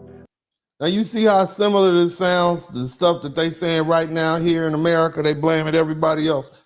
That's what you wanted. Y'all did it, that's what you wanted, but let's keep listening. Literal animals. And this is what happens when you are trained to believe that you're superior and you can't accept responsibility. You're dealing with big children. One of the first places in Berlin to open a transgender clinic, and to push that on the mass population. They did it over here too. That's what you've been doing. You're doing that everywhere. That's what y'all do. That's what us brown and black people are complaining about. That y'all bring that everywhere. That's what you do, sir. Let's keep listening. This has been used for a very long time to subvert things and flip things on its head. Because if you start to realize the people in control and what they actually worship, this would make a lot more sense to you of why they're pushing this onto the population, especially now more than ever. It definitely seems like we are Weimar Republic with Wi-Fi. So if you ever wonder why they were burning all those books when a certain group of people came to power. He back to talking about the bluish people. The books, y'all were reading the books. Apparently he's talking about the books being burned. I guess the books are these freaky books. You see what I'm saying? With freaky stuff in them. Who was reading them books? Somebody bought those books. And it was the people of Germany who bought those books. Let's keep listening though. White country. Keep listening. It wasn't because they were burning these books of knowledge. They were burning books of perversion and degradation that were being pushed onto the people to control them. Because if you want to control a man, you have to bring him down to the levels of an animal. So if you're interested, come join us live on Strange Brew Podcast. You can find it on any podcast platform. We will be live. Let's move on, sir. We're gonna move on. 1933, right? So this is more about, and women were even allowed. Let's listen to a little bit of this. Let's listen to a little bit. Then we're gonna get on. We're gonna move on. Talking about wheelbarrows full of dollars just to buy a loaf of bread. This is a reference to the final days of the Weimar Republic. You see, things were just fine at first, by some measure at least. Weimar was able to establish a rather successful political system, civil rights, and women were even allowed to vote. Seemingly very progressive for somewhere between the gay and women having the right to vote. It causes white rage amongst white men. I'm just saying, I'm trying to draw some parallels. Being broke, women doing well for themselves, having some right to vote, and gay people being gay causes white men to be angry. At least that's what we're looking at in Germany. I'm just saying, let's point it out. I know some white people listening. Don't be mad at me. This is your history. I'm just pointing it out because the rest of us are looking around like, why all of a sudden all these white folk mad at these immigrants? There's been plenty of immigrants here for decades now. Why are you mad now? Where's all this rage coming from? This is what you're talking about. Where did it come from? Let's keep listening. Its time, art and culture flourished in the years following the World War, but since all wars are bankers' wars, the same bankers who set up the Federal Reserve in the United States said that with Germany being the loser of World War I, of course, had to pay incredibly high reparations to the Allied powers. So to pay their bills, the Weimar Republic began printing more money. They say, oh, you want to pay your bill? We're just going to print more money and send you some of this money. That's what happened. Let's keep listening. And as a result, they went through hyperinflation, causing the amount of money to rise and the value of currency to fall. The prices for goods and services went through the roof, and people's savings almost instantly lost almost all of their value. In 1923, when prices doubled every few days, hyperinflation was at its worst. So that was when people had to carry around wheelbarrows full of money just to buy basic necessities like a loaf of bread. But there were other things going down in Weimar besides the money printer going. There was other things going around and down in Weimar. Keep listening. The modernist movement's pinnacle was actually the Weimar Republic, and it saw unprecedented emphasis on sexuality and gender. Some kind of way. When white folk get free, they get freaky at the same time, and they go off the scale with it. And this angers a certain coalition of white folk. Just keep listening. Beside the rise of art, film, and media, Weimar became associated with experimentation and sexuality, with Berlin known as the queer capital of Europe. And there was a booming trans community organizing there, even publishing their own magazines and newspapers. A publication known as The Third Sex circulated in Weimar's final years, encouraging trans people to live their lives without a mask. Pictures were posted of men in drag, dressed up as Cleopatra, and articles were written advocating for equal rights and protection of trans people. There were even fictional contributions, such as the first issue's short tale called Girl Boy, providing advice for parents, coworkers, and neighbors of trans persons. I would say that we're definitely hitting. All right, so you guys are starting to say, y'all still with me, because we got work to do, okay? Because I need to begin. And now that I've explained to you in recent history, okay, and of course, as you can imagine, you know, we know what happened after that. Skittler took control of Germany. Shitkickler took control of Germany, and the Yahtzee party took over, and they began to target the bluish people. Heavily targeted them with Yahtzee propaganda and anti-bluish ideologies. It led to wide-scale discrimination, exclusion, and ultimately these people were unalived. You understand what I'm saying? They basically used them as scapegoats. All right. Now, you know, I know who I'm talking to my people. And my people are black, okay? And if you look at a bluish person, you are like, they look like they white to me, right? And so the question you have to ask yourself as a black person, well, why were they targeting these bluish people? And we understand why they would target the so-called gypsies. These are people who are brown. I guess they definitely not Northern Europeans. Okay, they were the Romani people. Political opponents were targeted when the Yahtzee party came to power.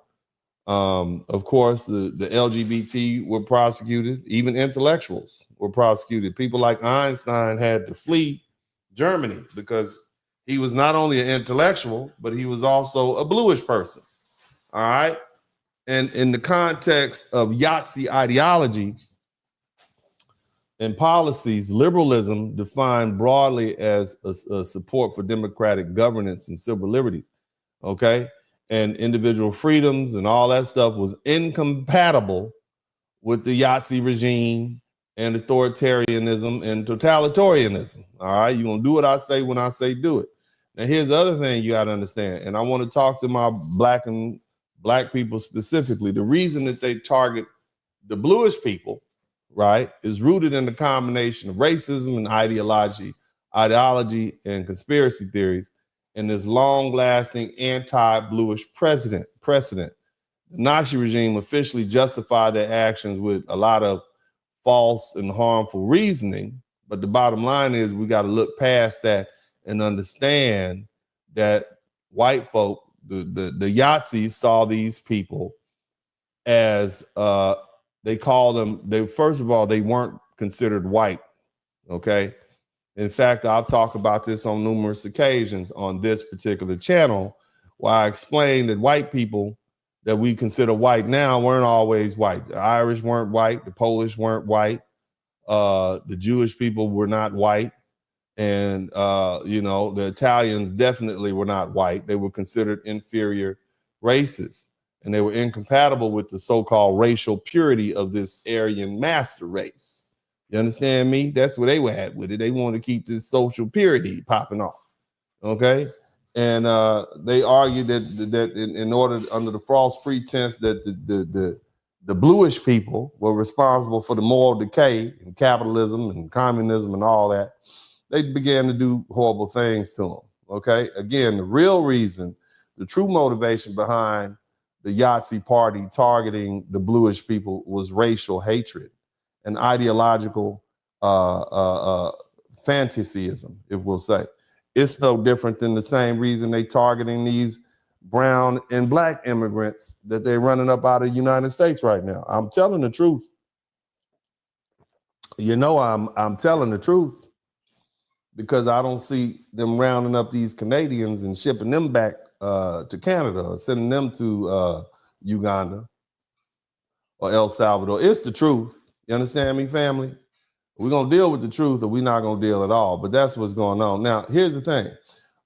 Understanding this Yahtzee conception of race, okay, it's basically, shout out to Canary Violence, it's basically pseudoscience, it's beliefs that often it doesn't align with science, but there's a racial hierarchy, and they put the Aryan or Nordic race at the top, which they associate with qualities of strength and purity and superiority, even though we all know that ain't really happening. That's the crux, that's the pinnacle, that's the cornerstone of this white supremacy brainwashing. Nevertheless, they classify Jewish people as a racial group, not as a religious group or a cultural community. Okay, and they thought the bluish people as less than. You see, that's where they're coming from. And why is that? Well, it's based on historical. It's based on the fact that they clearly are an ethnic group. They are they see them as different. We see them as white, but that's a broad category. That's like us classifying all black people as black. But when we look at a sub-Saharan African, we can clearly see the difference between them and most Black Americans. We're different people, but they also saw them as a racial threat because of the potential chance for interbreeding. You understand what I'm saying? And here's the thing. I want to talk to you all about somebody so we can have a better understanding. Who knows who Dr. Frances Cress Welsing is? Dr. Frances Cress Welsing, our mother, sister, Dr. Frances Cress Welsing has moved on. And but she was a brilliant doctor. She was a psychiatrist. She was an author. She was a theorist. Let me see if I can get a photograph of her so I can kind of put her up here so we can kind of put it in context. She had this debate back in the 70s when she was a young woman, and she really just blew this racist know nothing all out the water. Let me see if I can pull this photograph up so you can see our sister. She passed on some years back. And let me see if I can put this up. You all hit the #1 button if you can see this. This is our sister right here, Dr. Frances Cress Welsing. Rest in power. Rest in power, queen. Okay. Nevertheless, she was known for this particular theory regarding white people and racial dynamics. And her work primarily centered on the concept of racial issues, and they're rooted in these deep-seated psychological and biological cultural factors. So Dr. Welsing, she was most, and some of you probably read this book, she was most known for the ISIS papers. Okay, and if you haven't read the book, it's the ISIS Papers, The Keys to Colors, the 1991 edition. I actually have that, where she explores her theories about race and genetics and power. Something that I didn't know until I began listening to her, which seems obvious, but white people are a genetic minority on the planet.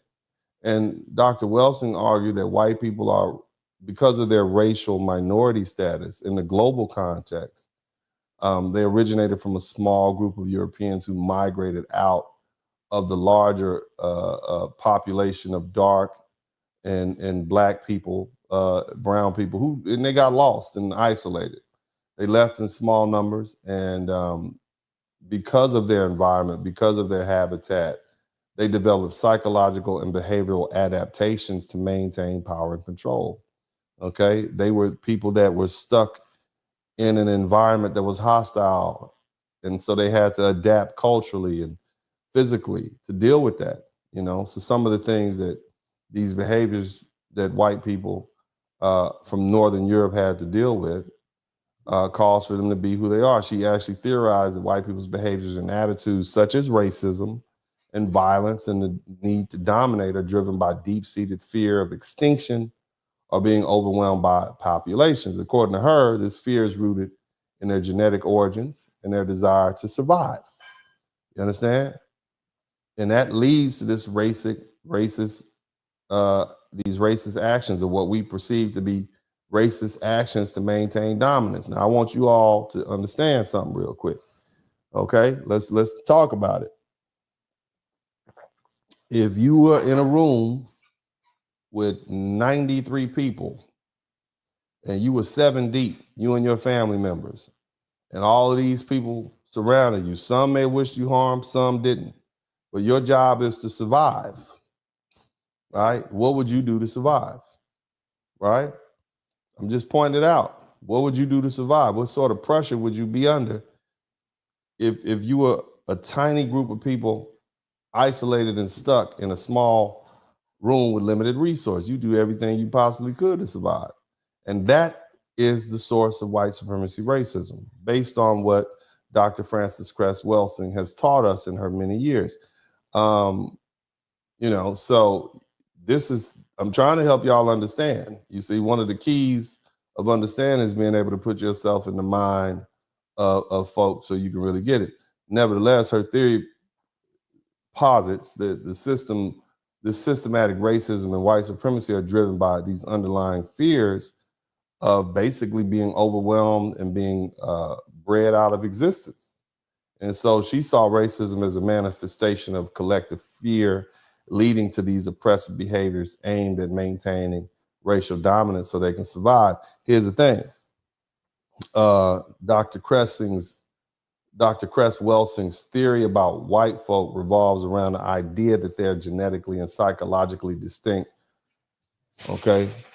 And their behaviors are driven by fears of genetic dilution. And her work links this fear to systematic racism and white supremacy. They're one in one. That fear gives rise to what these behaviors are. You see, and that's why even though white folks are doing great in America, and they're actually doing great all the way around the world, they own every damn thing, okay? They still feel as though they're losing, okay? And their fear, this fear manifests as a desire to maintain racial purity, and it leads to systematic oppression and violence and exclusion of groups perceived as threats to racial integrity, specifically Black people. Because when you really look at it, and she used to use pool balls, the darker you are, the more of a threat you are. You see, if you're light, if you're white, you're all right. If you're yellow, you're mellow. If you're brown, stay down. And if you're Black, get back. I think that was something that she used. I just found it to be intriguing. But now let's put that in the context of the Yahtzees, okay? This Yahtzee racial ideology was centered around maintaining Aryan racial purity that targeted the bluish people and the Romani people, okay? And disabled individuals and others believing that these groups threatened the racial purity and biological integrity, okay? They also targeted the behaviors of the LGBT because they said that was incompatible with the vision of a healthy Yahtzee party, okay? And so both Welsing and this model of the Yahtzee ideology, it focused on these perceived threats. So she put forth a great understanding.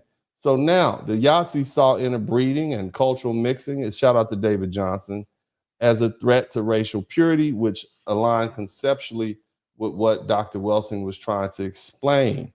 And the Yahtzees aim to eliminate groups. By the way, she studied in Germany. When you listen to one of her broadcasts from back in the day, she studied in Germany for some time. But nevertheless, so she understood that. She went there. But when we apply what she said and we accept this premise that there's a fear of genetic dilution that motivates this, racial oppression, and we see what the Yahtzees did to the bluish people and the Romani people, then it begins to make sense, even targeting the LGBT group. You see what I'm saying? So that is the premise. This is not something that's new. Now, I'm gonna move on to something. Shout out, I know you guys have contributed to the super chat. Shout out to David Johnson. Thank you, Johnny Harris. I appreciate you guys. I'm gonna read all the super chats when I finish. But it's important. This is a complicated subject, but we need to get this here so that you all can have it in a year, 2 years, 10 years, so you can see and understand what needs to be said. Now, a shout out to all my foundational Black Americans. I'm going to give you all some history that is not often discussed, okay? I'm going to talk to you about when white men throw a temper tantrum, which is basically what we're talking about. And one of those main time periods has to do with Reconstruction. Now, when I talk about Reconstruction, I'm not talking about when your third grader floods the bathroom and now you have to do some reconstruction in your house. That's not what I'm talking about. I'm talking about examining the post-Civil War period, particularly after Reconstruction ended in the 1870s through the lens of the ideas we've discussed, specifically the concept of white supremacists aimed to maintain this racial cultural purity. Okay, so we went from basically the Weimar Republic, and we jumped back, okay, about 50, 60 years. We went from Germany to America. Shout out to FBA. Somebody type FBA in the chat room. Somebody type FBA in the chat room. And all you immigrants, all you black immigrants, I need you to listen up. So you see, your problem right now is you're arrogant. The problem that immigrants have is you're arrogant. You think you understand when you don't. I'm going to try to give you some history because, see, without us and without a true understanding of who we are and what we know and what has created our culture, you all are going to get folded up like some lawn chairs in the next 5, 10, 20 years. That's what's about to happen to you because Black Americans are pulling back their cover. I'm going to talk about that tomorrow, and I'm going to have another barn burner for y'all on Monday. We're going to keep this going. But now let's learn something. Somebody type learn something in the chat room. When we talk about post-Reconstruction, when we examine the post-Civil War period, particularly after Reconstruction ended in the 1870s, all right, we got to talk about white supremacy. We got to talk about racial purity, okay? We want to provide some insight into the motivations behind these wing nuts in hoods called the KKK and the implementation of the Jim Crow laws. After the Civil War, the Southern states faced challenges. All right, they had to deal with all these free Black people who that they were not prepared to deal with at all. Now, Reconstruction is something that lasted from 1865 to 1877. It was a period where the federal government wanted to rebuild the South and promote civil rights for Black Americans, including voting rights and protections. And at the end of Reconstruction, in 1877, the Northern troops that were keeping the peace down South and keeping the former Confederates at bay, they withdrew. They went back north. They went back to Boston. They went back to wherever they came from. They got out the South. And what that did was it left Black Americans vulnerable to white supremacist attacks. And what you had was a resurgence of white supremacy. White Southerners, they'd had to deal with the humiliation for 11 years. They were determined to reassert their white dominance. And they initiated violence and legal measures to suppress Black and civil rights and maintain this racial hierarchy. You see what I mean? That was the rise of the KKK. They showed up right after the Civil War ended in 1865. And they became violent and they acted as terrorists. The state and local authorities enacted local laws and they codified racial segregation. And from the perspective of a white supremacist, Black American represented a threat to their control, to their power, to their authority, to their racial purity. Because now guess what? White woman could go be with a Black man if she wanted to. Black man could go be with a white woman. I'm sure we know anything about European history. It was some gay stuff going on. On top, you had interracial mixing, miscegenation, okay? You had everything that brings about white rage. You understand? They literally wanted to stop these white and Black relationships. Black cultural expressions and social integration challenged the racial hierarchy. It prompted efforts to suppress Black cultural autonomy and you had the genetic and biological. Are we seeing the same line? You see what we're talking about? We seeing the same, this is the same stuff. Okay. See, they mad at Latinos right now. You think that? You got white Latinos saying, I'm white. And they're like, no, you're not. You are non-white Latino, a non-white They're afraid. It's the same stuff, the race mixing. Why the fears? Because they want to be able to maintain white supremacy, and it requires the suppression of the black political and social power. We talk about Reconstruction. They believe that any mixing would weaken the superior white race. What they believe is any mixing is going to cause for them to begin to disappear and be bred out. That's at the crux. And I'm not talking about all white people. I'm just talking to white folks that subscribe to this foolish concept, this brainwashing. And so guess what happened? The terror attacks against black folk. Okay? You see what I'm saying?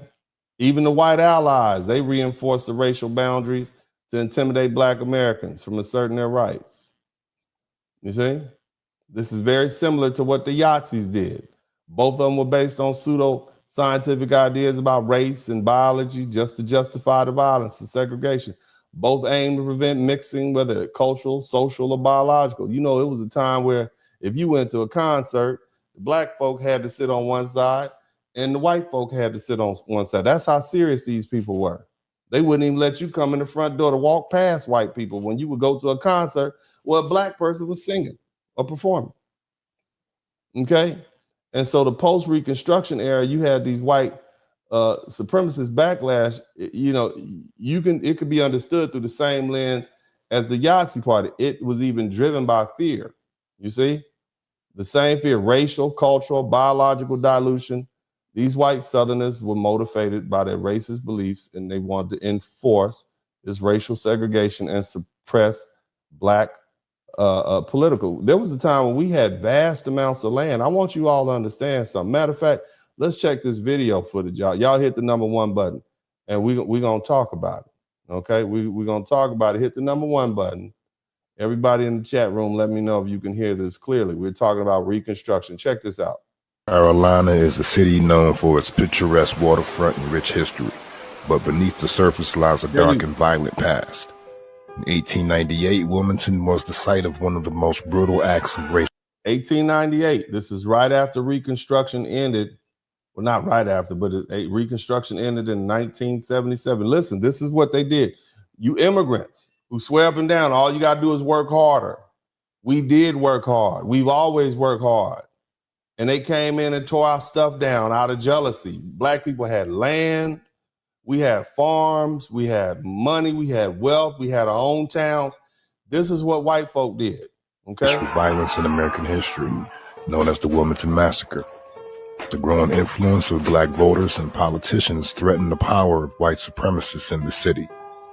So on November 10th, 1898, a group of armed white supremacists, including members of the Ku Klux Klan, marched on City Hall, intent on overthrowing the government. They attacked and killed black residents, burned down black-owned businesses. They burned down black-owned businesses. See, it's not just about your skin color, it's about your ability to earn and generate money in this system. Remember what I told you, the delusion that hits white folk when they see you doing well, they just can't believe you must have got it dishonestly because you people can't do nothing right, according to this brainwashing I've received called white supremacy. Let's keep listening. Forced elected officials to resign at gunpoint. The aftermath of the massacre was devastating. They forced the black elected officials to resign by gunpoint. You understand me? I want you to understand what these folks, the extent that these people will go. The thriving community was destroyed, and many residents were forced to flee their lives. The Wilmington Massacre of 1898 is a tragic reminder of the brutal violence and oppression that American descendants of slavery have faced throughout history. That's just one of hundreds. I need you to sit with this. Colfax, Louisiana. Over 100 black men were unalived in one day. Not during slavery, after it ended. And not by some rogue vigilante. This was coordinated white rage. 100 black men were unalived in Colfax, Louisiana in one day. Can you imagine that? One day. You could have lost all the men folk in your family. I want you to understand, all you black immigrants who swear up and down that you were dealing with the same stuff we were dealing with. No, you haven't. What does that do to a family to lose one man? Now imagine what it does to a town, to a community to lose 100 men in one day. Backed by a system that never intended for us to be free. So let's talk about Colfax, Louisiana. The massacre the textbooks call a riot, but the ancestors know better. It was Easter Sunday, 1873. Reconstruction was in full swing, and Black folks in Grant Parish had just made political history. They'd voted, organized, and helped elect a legitimately biracial Republican government that didn't sit right with the local white Democrats. So what did they do? Keep in mind, the Democrats were the party of the white man. Okay? I don't really think they've changed very much. I think they've changed mass. But keep listening. Tested the election, and when that didn't work, they loaded their rifles. About 150 Black men, most of them formerly enslaved, took refuge in the courthouse to defend their newly elected officials. For 3 weeks, they stood their ground. Then came the siege. A white mob of more than 300 stormed the courtroom with guns and even a small cannon. When Black defenders finally surrendered, thinking they'd be taken into custody, many were executed on the spot, hands in the air, kneeling, still unalived.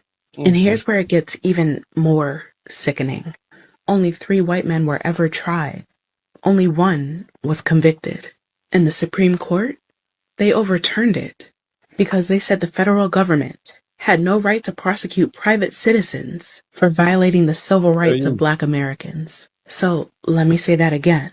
The highest court in the land said that protecting Black life wasn't in their jurisdiction. This was the beginning of the end for Reconstruction. The Klan emboldened Black voters, intimidated, federal protections snatched away.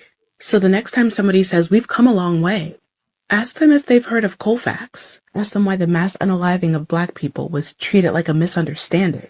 Ask them why it's still called a riot. And while they scramble for the answers to your questions, remind them, our people didn't die for a seat at the table. They died defending the one that they built. You hear that? Now, I want you all to understand what Colfax, Louisiana is. Let me show you something on my cell phone. Okay?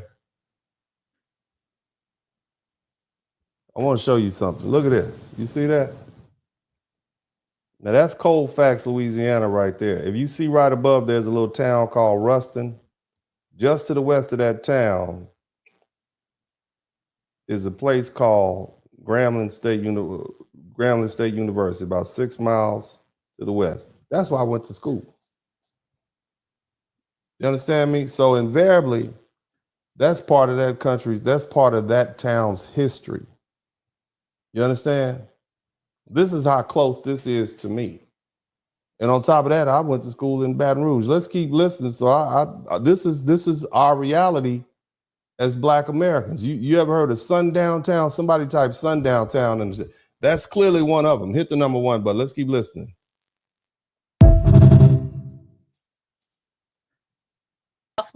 So the argument that Reconstruction failed is part of the lost cause narrative. So the lost cause narrative being that narrative that ex-Confederates created to justify why they lost the Civil War. So they go through and they rewrite the history of the war, and they say, the war wasn't about slavery, it was about states' rights and all of. They do try to do that. They try to rewrite this history, right? Instead of calling it a massacre, they call it a riot. It was a riot, and we just put it down. No, that's not what happened. Let's keep listening, though. Hit the number 1 button. But they add on to it with Reconstruction, and they say Reconstruction failed. They said Black people were freed from slavery. They were given every possible opportunity to succeed. They got the vote and equal rights and all. They got the vote. They got the equal rights. But when they exercised those rights, we went into the town and we unalived all of them by the hundreds. They never tell you that part. So you immigrants, you Black immigrants, you come over here, you think you understand what's going on. You call us lazy. You tell us to work harder. You don't think our foundation of Black American brothers and sisters worked hard coming out of slavery to build all these towns and then just have them turn around and get burnt right down? That's what you all don't seem to understand. Let's keep listening. All of these things, and they failed to make the most of it. So that was a story that they told. And it went right alongside with the Civil War being about states' rights and having nothing to do with slavery. So this is the big lie of the 19th century. Big lie. Well said. Yes, of the 19th century. But this argument that Reconstruction failed is part of that, right? And so a lot of people grew up hearing it. And when you talk to young people today about what they learned about Reconstruction, they say, well, oh, it failed. And when you press them on what failed, they can't tell you what failed, or they won't tell you what failed, depending on where they went to school. And so, what I realized with listening to the audience, listening to people, what I heard was that historians have been using this shorthand. And what they mean is when historians today use it, what they're saying is that the federal government failed. But they're not saying explicitly that the federal government failed. They will use a shorthand and say Reconstruction failed. And it's like, no, you're feeding into the problematic narrative by not saying who failed to do what. And what people are doing is they're taking that silence and they're filling in the blanks. And some of those blanks that they're filling in are those stories that they heard in K through 12, which is that Reconstruction failed because Black people failed to make the most of it. So I argue we need to let that narrative go. And if we're talking about who failed, we need to say exactly who failed. But we also need to acknowledge that Reconstruction was violently overthrown and abandoned. Violently overthrown. Shout out to David Johnson. That's the point I wanted to make. Let's move on to this little lady right here. Now, I want you to understand, when they talk about all these men and women and children killed, we're not just talking about poor folk. We talk about lawyers, doctors, educated from the North, from the South. If you had Black folk from other countries there, like immigrants from the Caribbean, all of them got unalived at that day. Keep listening. An environment that encourages political violence. The parallel between what the KKK did during Reconstruction, remember, they too unalived political leaders, and the climate that Trump's America is creating is uncanny. Y'all, we are witnessing a troubling repetition of history. What is currently happening in this country happened during Reconstruction. Are you listening? Y'all need to wake up and see the danger of this administration.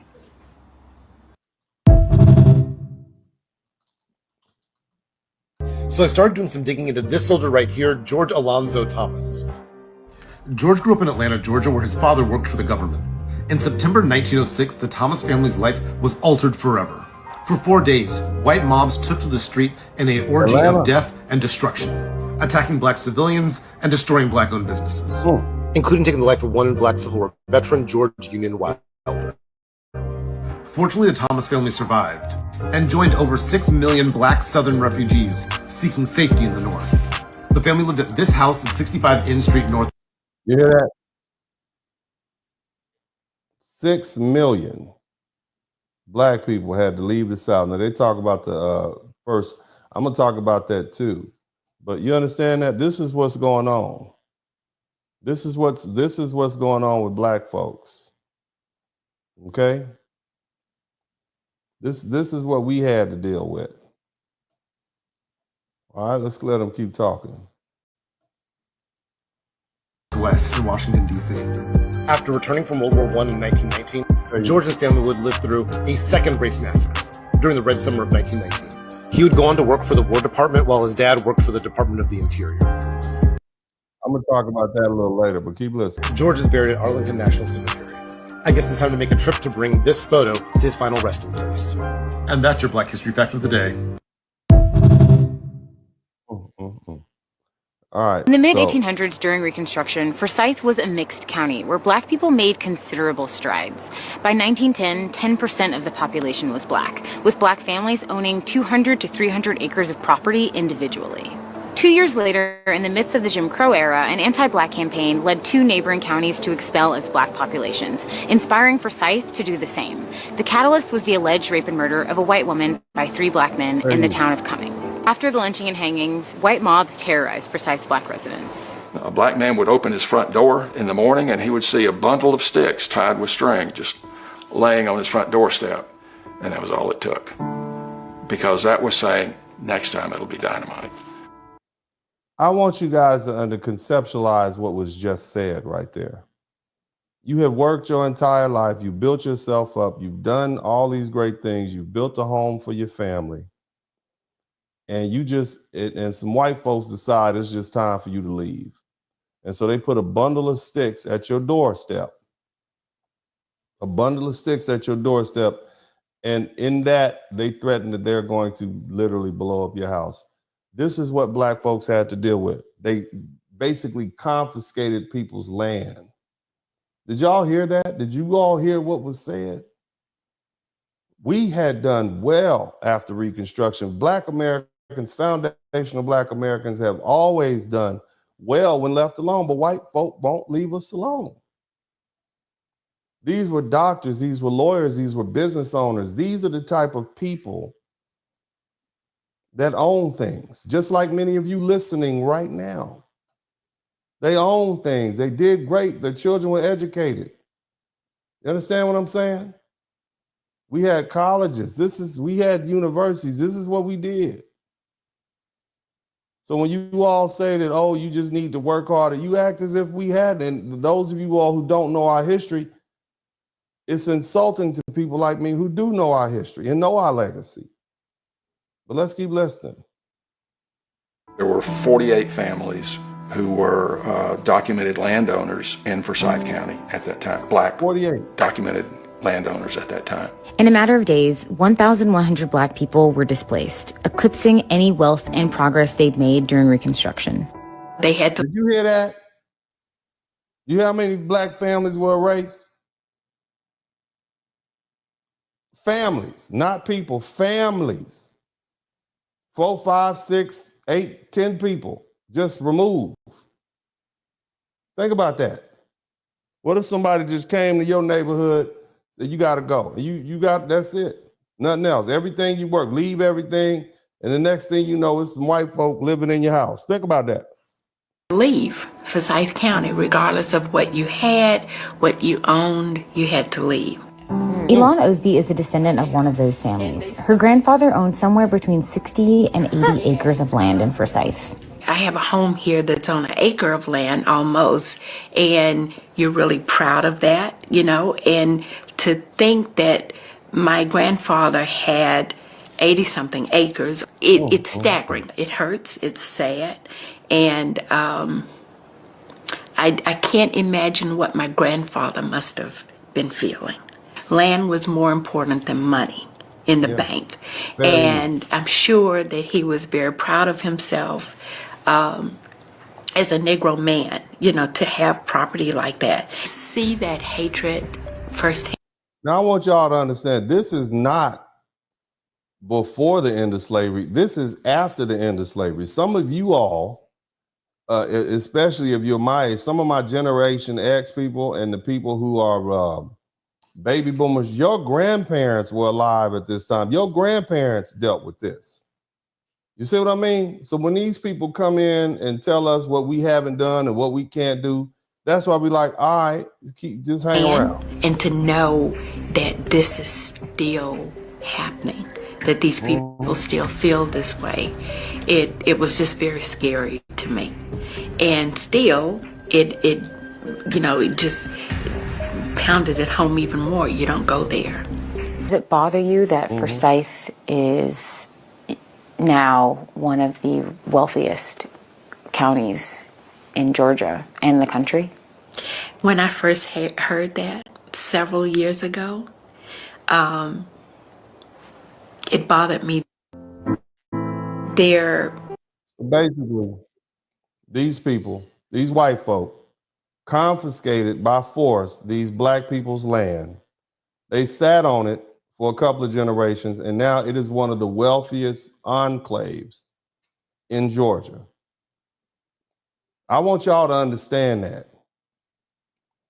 You see what I'm saying? All you friendly immigrants, I want you to understand, this is the history I grew up with. See, my grandmother was alive at this time period. So I got the firsthand conversations about what really goes on in the United States. Now, I'm not saying that it doesn't happen in other places. I just want y'all to understand, as a foundational Black American man with foundational Black American heritage and family members, this is the information I learned firsthand from the people who experienced it. You understand? That's the difference largely between me and you all. Not just me and you all, but me and many of the immigrant people who come here. You just think everything's all good. Everything's like, haven't you succeeded? Oh my God, what's wrong with you? They took our people's stuff and burned it down. They took our people's stuff and confiscated. They took our people's stuff and they're still benefiting off of it right now. Forced us out of our land and forced us into the cities because we couldn't deal with the racial terrorism that was going on. Descendants would still be there, living on their property, if they had not been forced to leave. You didn't even dream or think that there was going to be a black president. Never would you think about that. And so then when it happens, you think, oh my goodness, we're getting there. We're getting to the mountaintop. No, we haven't gotten there. Things have not really changed. Here's a question. Is history repeating itself, or is it just picking up where it left off? Today in Missing American History, we're going back to a time when America had an opportunity to reinvent itself and become the great nation that so many people wanted, and so many others didn't. We're going back to the Reconstruction era. We'll start by defining our terms.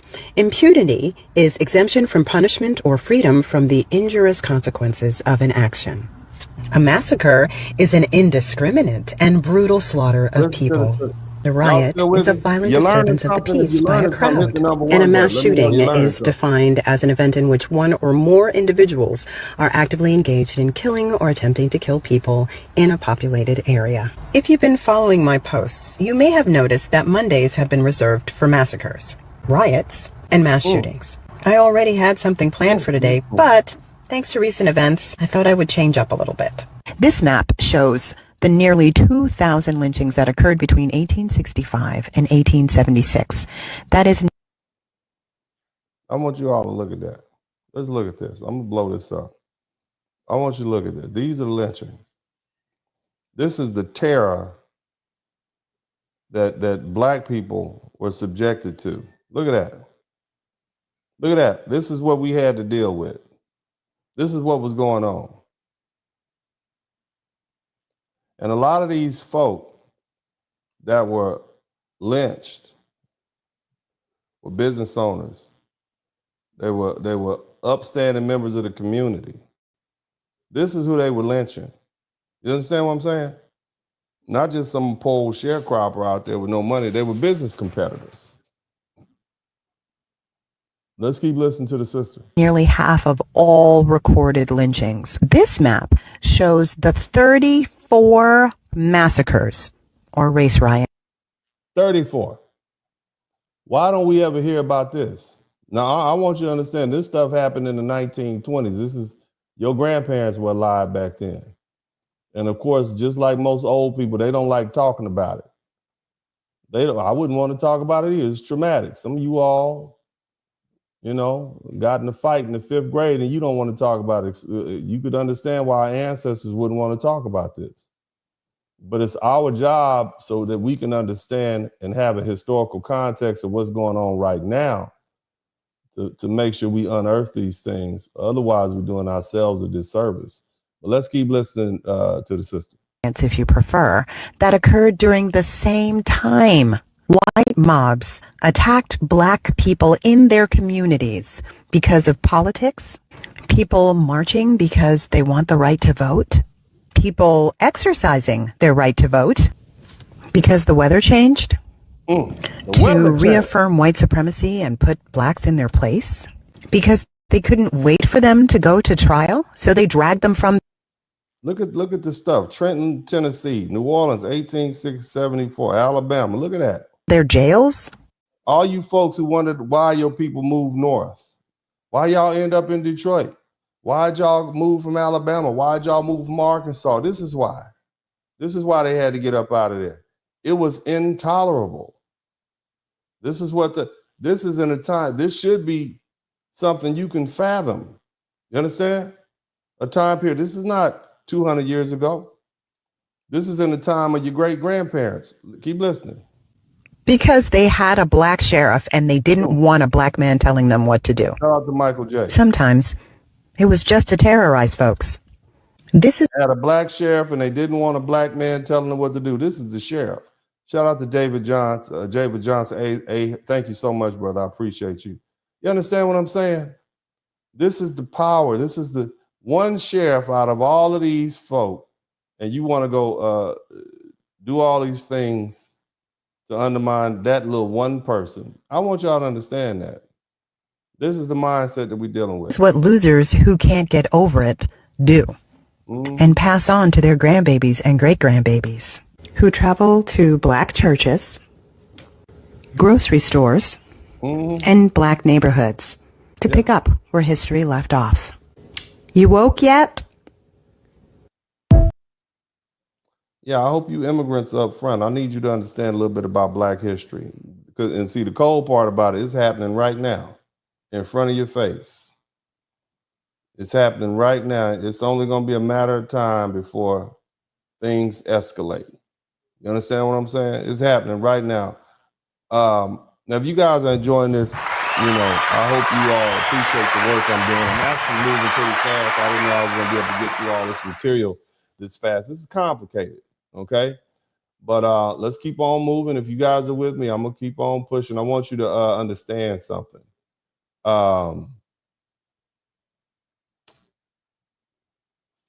This wasn't the only time, okay?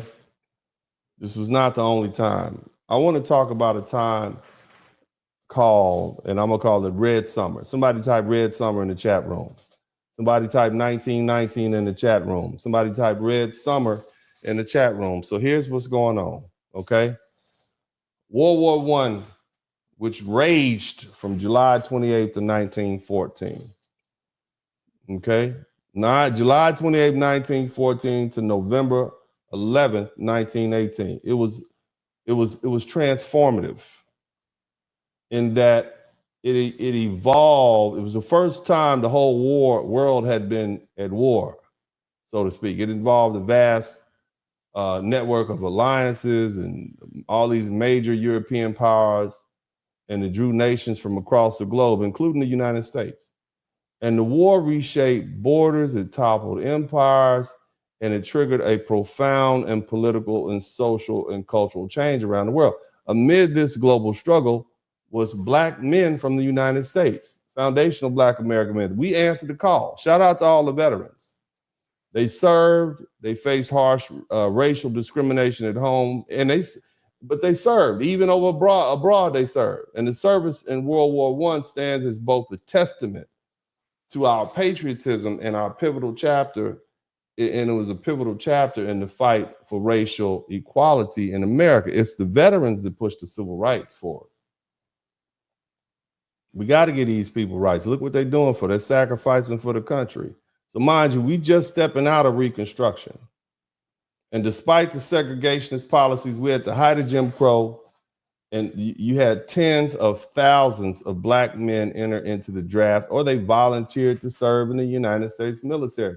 The armed forces at the time was strictly segregated, and Black soldiers were typically placed in separate units from their white counterparts, and many were regulated to menial labor support and logistic roles and loading cargo and digging ditches and serving as stevedores. They did not want to put guns in the hands of these Black men. They definitely did. We lose this war. We are not going to give these N-words guns to go out here and shoot white men. We will not do that, okay?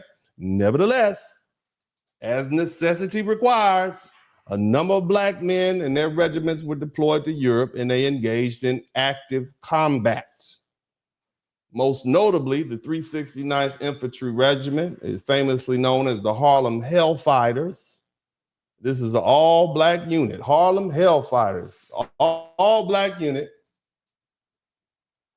which served under the French command due to the reluctance of the American generals to allow them to fight alongside white troops.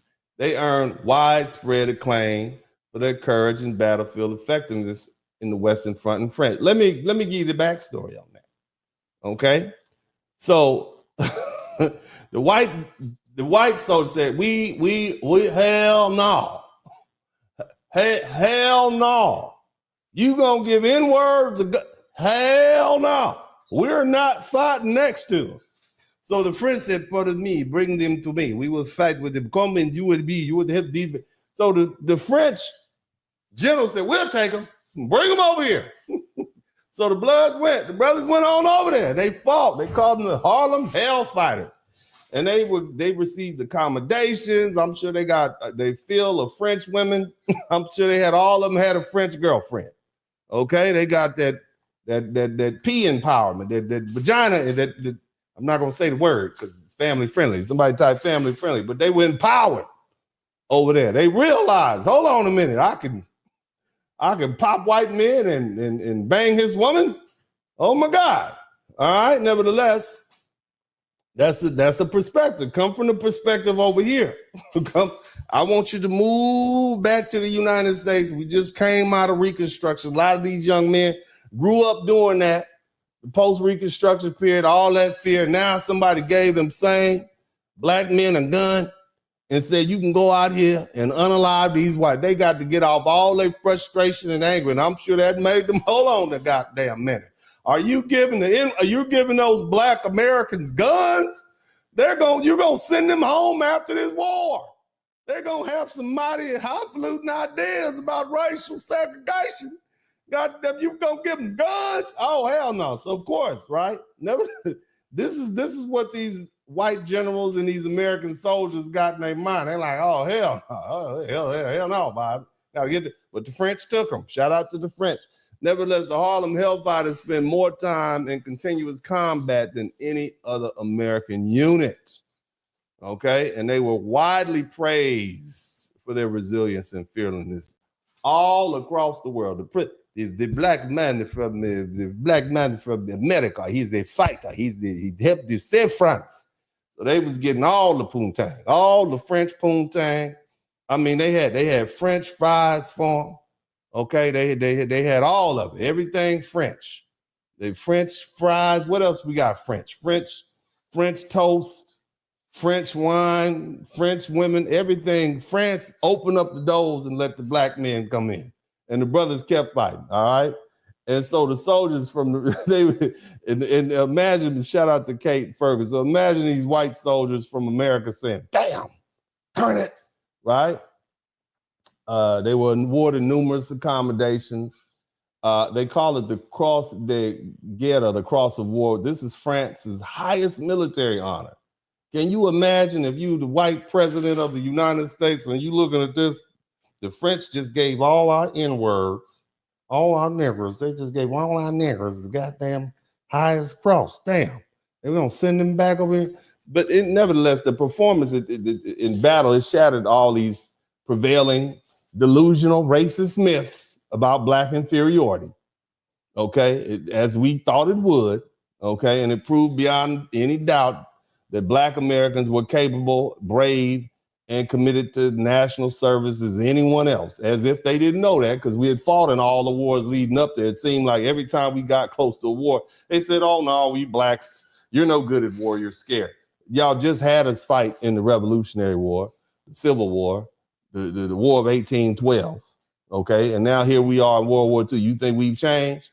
So it's a BS job. But anyway, while overseas, the brothers, the black soldiers, they experienced a certain degree of respect and social freedom in French society that was denied to them back in the United States. And of course, many of the brothers stayed. Brothers right now that stayed over there. They descended from people that stayed. And these interactions broaden their awareness of racial dynamics, and it inspired new visions of dignity. You understand me? And once a man has dignity, it's hard to get it up out of him. Nevertheless, despite their contributions abroad, the return home was bitter for many black veterans. This is the passport bros. You know, you passport bros, when you hop on that plane headed back from Brazil or Thailand, and you got to get on that plane and head on back to the Matrix. Imagine how they feel. They was getting all that French stuff, you know, all that French that they had to hop on this plane and come back to they were like, damn, they got to go back to Alabama. But instead of receiving gratitude and equal treatment, when they got home, they were met with continued in some cases, intensified racism. We got to put these N-words back in their damn place. God damn it. Come on, Bubba, get the gun. You understand? That's basically what happened. So the black veterans, they were denied access to veterans benefits. Hell, you a black veteran, you faced the government gave you a job, but when you got back home, you faced employment discrimination. They were specifically targeted by white supremacist violence. Nothing like a black man in a suit, a uniform to challenge these notions of white supremacy. That's a symbol of control and power. And the years immediately following World War I saw a spike in racial tensions, including, and I believe culminating in what's called Red Summer of 1919. And this marked by race riots, lynchings, and dozens of cities just burnt up. You understand? Now contrast that by the treatment that the brothers received in Europe versus the racism they received at home. They endured at home. You understand? Returning soldiers became active in the fight for civil rights. They know there was a better way. They've experienced, they lived it for 4 years. And this military service became a catalyst for the social and political activism, and it laid the groundwork for Martin Luther King, Malcolm X, and all them other dudes with the civil rights movement. It wouldn't be a civil rights movement but for the black men who served in the military, period. And you can take that and run it. That's why I always give a big shout out to our servicemen. It's right now. The black folk who are overrepresented in the military, you know, we comprise 25% of the United States armed services right now, us, and that's not even counting the civilians like the police, black men and black women at this point. You see, you all are the one that holds the line for black American military service in the World War. It represented both proud legacy and profound challenge. And on one hand, that participation demonstrated unwavering patriotism and a deep belief in the democratic ideals of our country. And even as they were excluded from fully enjoying those ideals, they still participated. And more so at that point, on the other hand, the treatment highlighted the hypocrisy of a nation that demanded loyalty and sacrifice from black folks and refused to grant us full citizenship. You mean we can go out and fight and die and kill for you on a battlefield, a foreign theater, but you won't even give us the right to vote? You see? Nevertheless, the brothers came home with their heads held high, and they approved, just like that movie, what's that movie? Sinners, Smokestack Twins. They were war veterans. You see how proud, you see how different they were? They came home just like these brothers. They came home with their head held high. They've proven their worth on the battlefield. They built camaraderie in adversity and returned more determined than ever to claim the rightful place in American society. Shout out to TIQS. You see? So here's the thing. The role of black soldiers in World War II was a defining moment in the foundational black American struggle for equality. They served with honor. They challenged racist assumptions. They overcame them. They helped lay the foundation for civil rights advances when they got home. You see what I mean? And these experiences abroad exposed the different models of racial coexistence that inspired many of the brothers to demand change. And though they were not welcomed back as heroes by the government, they became heroes to their communities and symbols of black excellence, you see? And the resilience. So here's the thing. I need y'all to understand something. Let me let y'all look at this. Y'all hit the number one, but let's check this out. I'll be right back. American adults know our country is no stranger to racial violence. We may even be the originators. In 1919, race massacres in which white mobs attacked black citizens took place in more than 36 cities. Now keep in mind, the context is what I laid. This is just prior or just after World War I. You got these uppity black men coming back from the war, thinking they're special, and white men don't like it. They're getting catchback. Some of those white men were over there. They getting catchback. Yeah, those N-words they got over there got uppity. I can't believe we got to put them back. We got to dominate. I want y'all to understand what we're dealing with, man. This is the same thing we're dealing with right now, man. Just telling you, hit the number one, but let's keep listening. Across the country. This was known as the Red Summer. Let me tell you about it. I'm the young black mayor, your number one history influencer. Whether in cities big or small, down south or up north, white people ride. This was due to competition in jobs, housing markets, other beefs, and because black people were often used as strikebreakers. These riots are known as some of the first when black folks fought back. Our veterans led the fight. Still, from January till September, at least 43 black people were lynched. The states did not interfere or prosecute mob murderers. Riots occurred in D.C., Chicago, New York, and Philadelphia. Upwards of 240 were massacred in Elaine, Arkansas. What do you think about all the racial violence of the past? Is it connected to the present? All American. I don't think y'all fully grasp what was just said. Over 240 were massacred in Elaine, Arkansas. You understand what I'm saying? I mean, look at all the thousands and thousands of black people that we even know about. Think about that. This is what the climate was like. This is 1920. Most of you all's grandma and grandfathers was alive at that time. This is for you all, some of you all, this is, 10, 20 years before your parents were born. This is what the racial climate was like in the United States of America. I want y'all to listen to that, fam. Let's keep listening. Is the breakdown.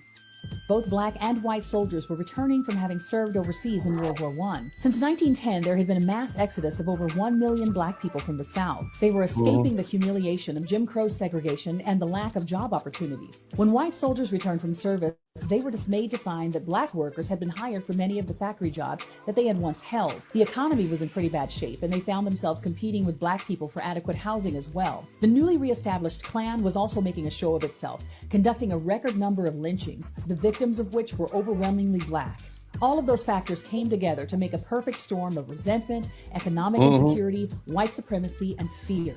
The newly established NAACP was helping to bring a sense of organization and legitimacy to the struggle for black liberation and equality. This generation of African Americans had aspirations of advancement in a society that fought them at every turn. They lovingly dubbed themselves the New Negroes to indicate that they intended to establish new ground rules for to be treated in society. Incidents of white violence began to break out in cities all over the North and Midwest.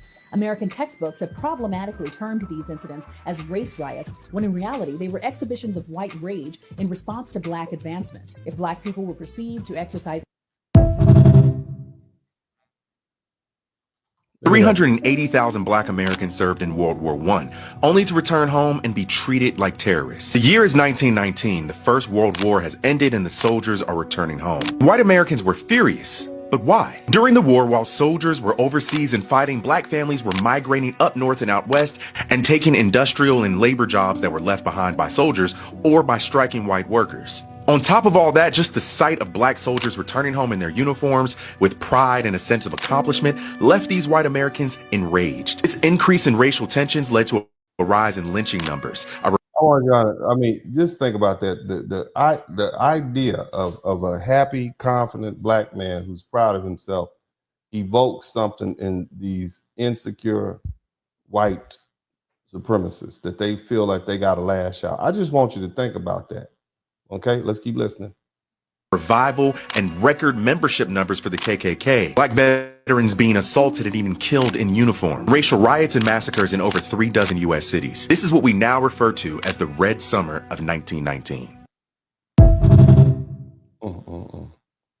You listen.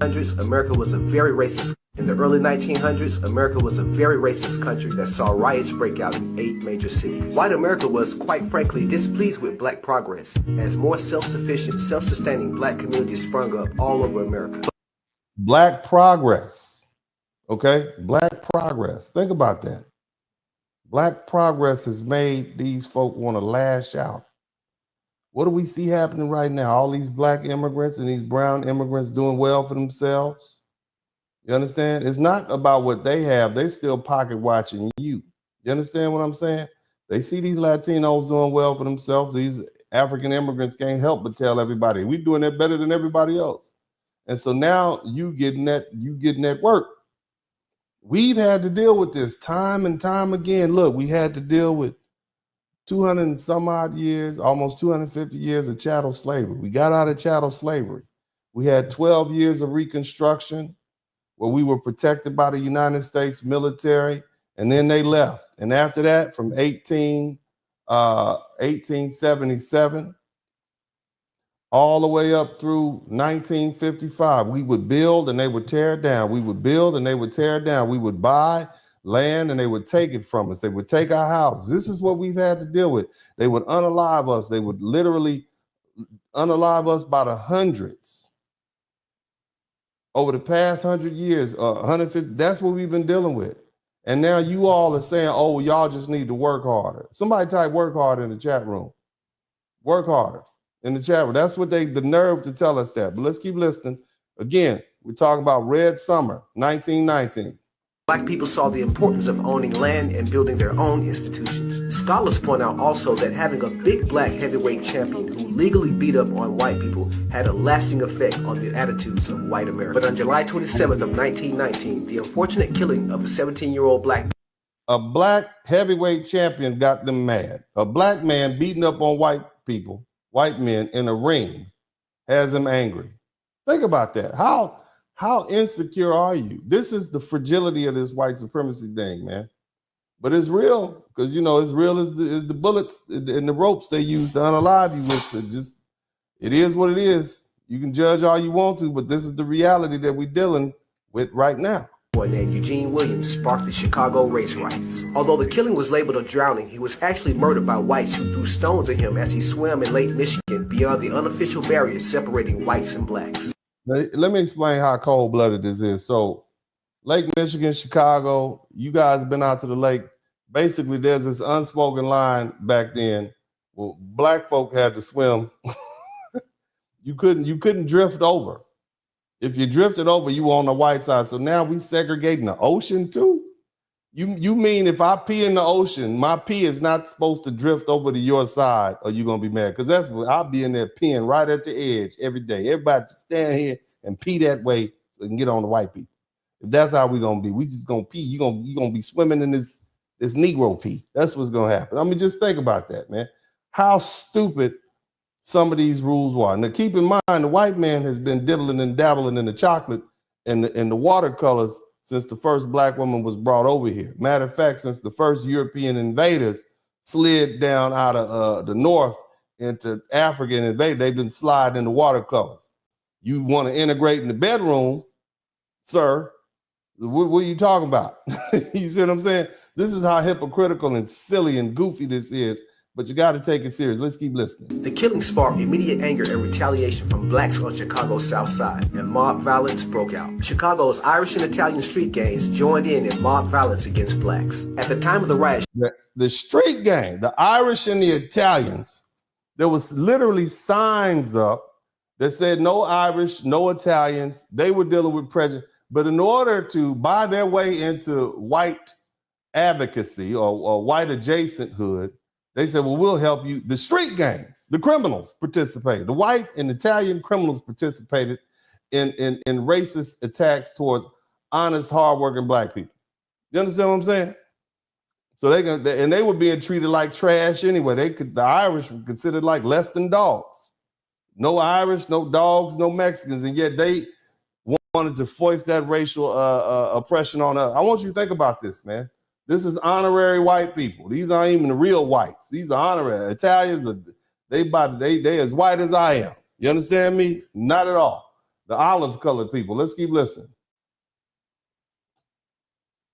Chicago Mayor Richard Daley was a 17-year-old Irish gang member who was believed to have participated in the violence. Richard Daley? You mean the damn mayor of Chicago with buildings named after him and statues? He participated in this too? I just want you to think about that. This is what we're dealing with. 40 blacks were killed and over 500 injured. The story of Chicago. So it wasn't just in the South. Wasn't just in the South, fam. Just keep listening. Brown and the Omaha race riot of 1919. In 1910, Omaha had the third largest black population among the new western cities that had become destinations following Reconstruction and during the Great Migration that started in the 1910s. By 1920, the black population more than doubled to over Fair use. Shout out to Sage Talk Media. 10,000, second only to Los Angeles with nearly 16,000. The major meat packing plants hired blacks as strike breakers in 1917. So white folks was out there demanding more money, and the rich white business owner said, "No, we'll just hire these N-words." And black folk came in and were the strike busters, okay?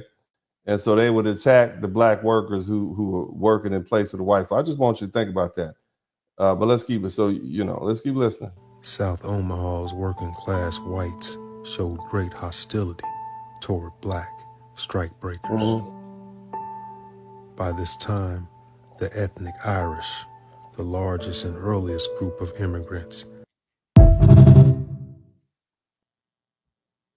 Here in Bogalusa, Louisiana, near the site where a massacre took place that is not mentioned in any history textbooks. None of this is ever mentioned. At best, they might talk about Tulsa, Oklahoma, because we brought that up. There were literally thousands of them. Okay? Thousands. Let's keep listening. Labor organizers Saul Dacus united black and white laborers at what was then the world's largest sawmill complex. This was illegal in segregated Louisiana, and the Great Southern Lumber Company wasn't having it. The lumber company owned everything: stores, schools, houses, utilities, and even segregated parks. They owned a private army and even owned the police. The company's manager was the town's mayor. The company's private army evicted workers from company housing, burned their private homes, and even kidnapped and tortured organizers. They specifically shot up Dacus's home, but him and his family survived. The next day, black and white workers returned to town in unison to continue working and organizing. To stop this display of interracial solidarity, the private army attacked them, specifically with the goal to assassinate Dacus, but they didn't anticipate what happened next. White workers surrounded Dacus and began firing back at the private army while Dacus escaped. 4 white workers would die defending Dacus, while another 2 black men would later die after. Pause to read what one historian wrote about that incident. This is one of many examples of labor organizing in the segregated South. Interracial labor organizing presented the biggest threat to the status quo and still does to this day. That's why they don't want you to know this history. And did you know this history? Yeah. Y'all know. After World War I, American soldiers came home really proud of the work they had done to combat fascism in Europe and, save the world for democracy. And black Americans came home the same way. They were proud of their uniforms, and they had earned honor through their sacrifice and their courage. They came home to a wave of racial terror. The year 1919 was named the Red Summer. White mobs attacked black people in cities across the United States. You won't be surprised to learn that it was started because a white woman accused a black man of assaulting her. But that was just a spark in the kindling of what was already going on in the nation. In Chicago, there was a 13-day... It was just a BS reason to justify what they wanted to do anyway. That's it. Let's keep going. Let's keep on listening. A riot that left 38 people dead, men, women, children, and over 500 injured. In Washington, D.C., there were these white mobs that included off-duty soldiers and police attacking black residents for several. White mobs, including off-duty soldiers or police. Now, here's the thing. In Washington, D.C., shout out to D.C., they came, they tried it, but it didn't work. Okay, I might talk about that a little bit more. It didn't work in Washington, D.C. They got the short end of the white mob, got the short end of the stick in D.C. Because remember, after the Civil War, black folks in D.C., they gravitated to D.C. You see, they surrounded D.C. Black folks built D.C. Keep that in mind. You see what I mean? So D.C. had a whole nother level of funk for them. But let's keep listening. And in Elaine, Arkansas, somewhere between 100 and 200 black sharecroppers and their families were slaughtered after organizing for fair wages. In fact, in Chicago, they ground a black... So what happened in Elaine, Chicago, a brother came back from overseas. They were sharecropping. He said, look, the sharecropper was fudging the paperwork. So you work, there was an instance where one man made $500, which is a lot of money back then. And the sharecropper said, well, the owner, he said, well, you owe me 600 something. So you still in debt. He's like, oh, hell no. So he was messing with the paperwork. And so one of the brothers got together and said, we're going to organize, we're going to unionize, and we're going to make sure we get fair wages. Guess what? That didn't work well. That didn't work well at all. They basically slaughtered over 200 men, women and children behind that. I just want you to keep that, understand that this is what was going on in recent American history. Keep Teenager named Eugene Williams for drifting over into a whites-only swimming area when black residents defended themselves from these attacks, which was unusual because they had been so threatened before that they didn't often fight back in the days before the First World War. When they defended themselves, the police they fought back because now the population was inundated with black men who were warriors, black men who had fought and died overseas, black men who were killed overseas. So it was a different mentality. You understand what I'm saying? That's what happened. But let's keep listening. Arrested them instead of the attackers. The killers were not punished. The court sentenced 12 black men to death instead. During the 20s and 30s, black farmers were pushed off their land. Sometimes they were forced to sign over the deeds to their property, and they were forced to sign over their deeds to their property. That land, that land that they signed, that's what some of your suburban houses are sitting on. You want to know why black folks don't own anything in the United States? Because a lot of our land was forcibly taken from us. We didn't lose it. We weren't going bankrupt. We weren't mismanaging our money. We got it against all odds. And then these folk came in and just took it. And there's no legal repercussions for them. Remember, at that time, a black man did not have a right that a white man had to adhere to. I want you to understand that. This was the law of the land at the time. The legal system has been used to work against us. This is what you all need to understand. Keep listening. We almost gonna land this plane. We almost home. I'm gonna get y'all home. Like a white mob would show up at their property and say, get out of town by sundown, and if you're not out of town, we'll kill you, we'll burn your property. Banks refused to give loans to the black community because all black people were too risky. They wouldn't just kill you. They would rape the women in your family. They would do all sorts of stuff to you. This wasn't clean. We always talk about slavery. You ain't got to go back to slavery. You go back to 1920. You go back 100 years ago. It's still going on. You know, all this was happening all the way up to the 1950s. You understand what I'm saying? And I know we started off talking about ICE raids and anti-immigrant rage, but we really talking about this white rage. And look, this is what we voted for, right? Well, all my black Trump supporters, hey, it is what it is, right? This is what we voted. I wanted to keep my taxes low. But see, I knew this was coming because I see it coming. It is what it is. But it's not something that foundational black Americans haven't seen before. We have been living next to white people for centuries now. We understand them. The only people that this is new to, okay, are the black immigrants from overseas, you and your white friends, your white allies. This is new to all you Hispanics and you Indians from India. They're so nice. What's wrong with these darks? What's wrong with these black Americans? Now you're getting that work. And I'm happy for you. This is helping you understand what foundational black Americans have been. We are living in a climate of fear. They're about to go all upside your head. You see what I mean? This is what we voted for. Now you're going to have, when we come out the other side of this, you're going to have a far better understanding of what found the black American experience, so to speak, the foundational black American experience. And I'm happy for you. Understanding wisdom at its source is always rooted in God. God is working with you now. Praise God. Let's keep listening to this wonderful white woman. Keep on talking. Black communities lost land that their family had worked for since they were freed from chattel slavery, had no protection. The laws were not there to protect them. Then the Great Depression hit. My family was made up of poor white people in Kansas and Oklahoma. They suffered. Let me tell you a secret. Most white people were poor. Most white people are poor now. I just want y'all to understand that. They got a few nickels more than most of y'all, but they mostly poor. White people out there, poor white people, most of y'all are poor. But you still think that you have a chance of using your whiteness. You can cash your whiteness in to get rich. And most of you going to be poor. You've been poor for generations. You're going to keep being poor. You can keep blaming these black and brown people, but you need to look up top. Okay? There's some people that look a lot like you that don't care about you.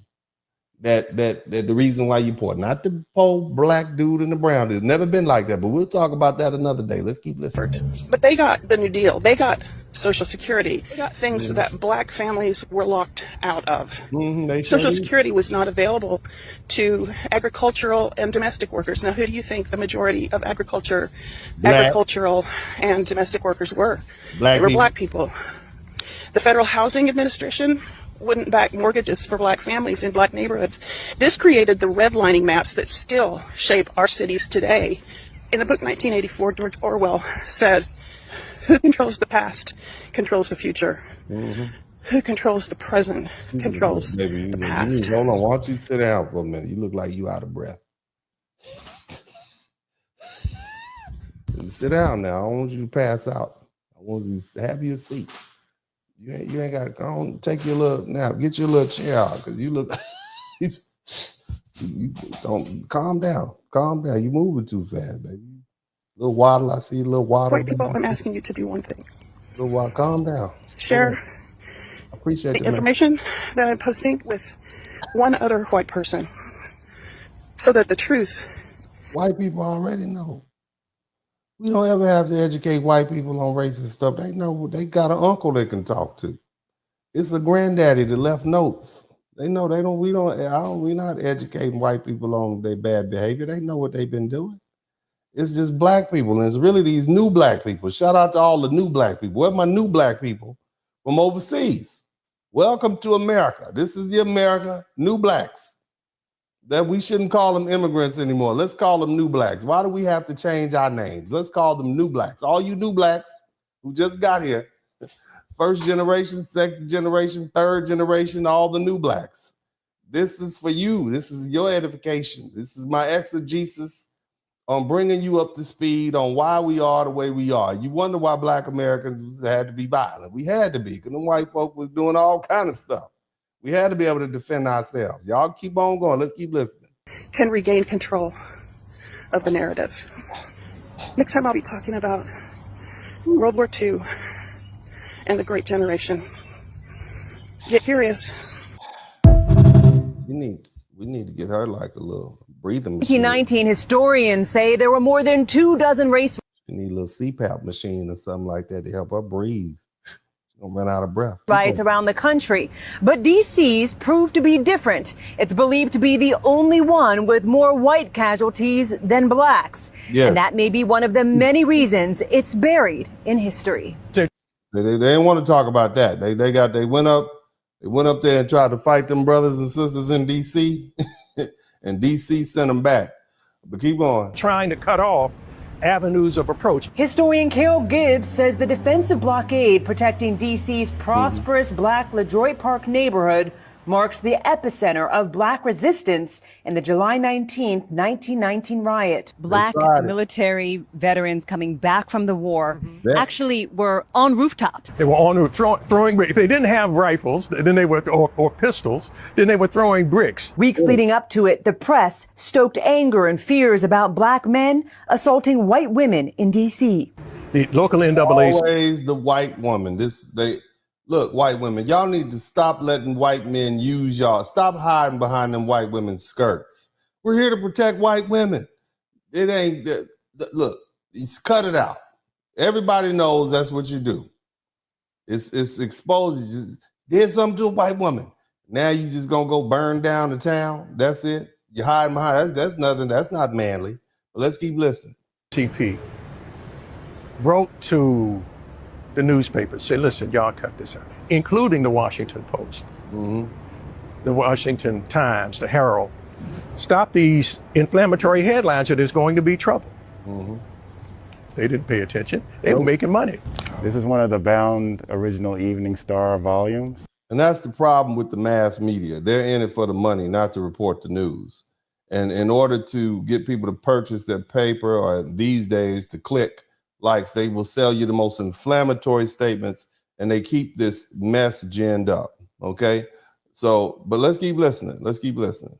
Then on July 18th, a white woman named Elsie Stefnik alleged she was attacked on her way home from work in Southwest D.C. She provided vague descriptions of two colored men, saying the darker one grabbed her and drew her toward him. The following day, her husband, a sailor, reportedly gathered more than 100 soldiers, sailors, and Marines and beat colored people in D.C. streets, including Stefnik's alleged attacker and his wife. That fueled more attacks, but few are documented. We found this old NAACP Library of Congress record showing the statement of a black man, James E. Scott. He said a white group assaulted him after he boarded a late-night streetcar alone. The group threatened to lynch him and fired shots. With no police protection. They threatened to lynch people in D.C. All you folk up north that swear up and down, well, the north is better than the south. They about the same. That's what y'all need to understand. And black war veterans took matters into their own hands. Start to arm themselves. And then the local leadership in D.C. start to tell gun stores to stop selling guns to African Americans in D.C. So then they start to get guns from Baltimore. There are stories that there were light-skinned black World War I veterans that infiltrated white groups in order to bring that intelligence back to the black community. Oh, I cannot tell you what. The light-skinned brothers was over there hanging out with the clique. Yeah, let's kill them. Let's kill them all. And then leave about, look, brother, what they're trying to do is, man, they're going to come up 5th Street Northwest. We'll meet them there. We'll tighten them up, brother. You know what I'm talking about? We going to handle that. You understand me? We was running all kinds. Boy, you better leave these military veterans alone. If you ever want a war, the deacons that we talking about the deacons of defense for justice the other night.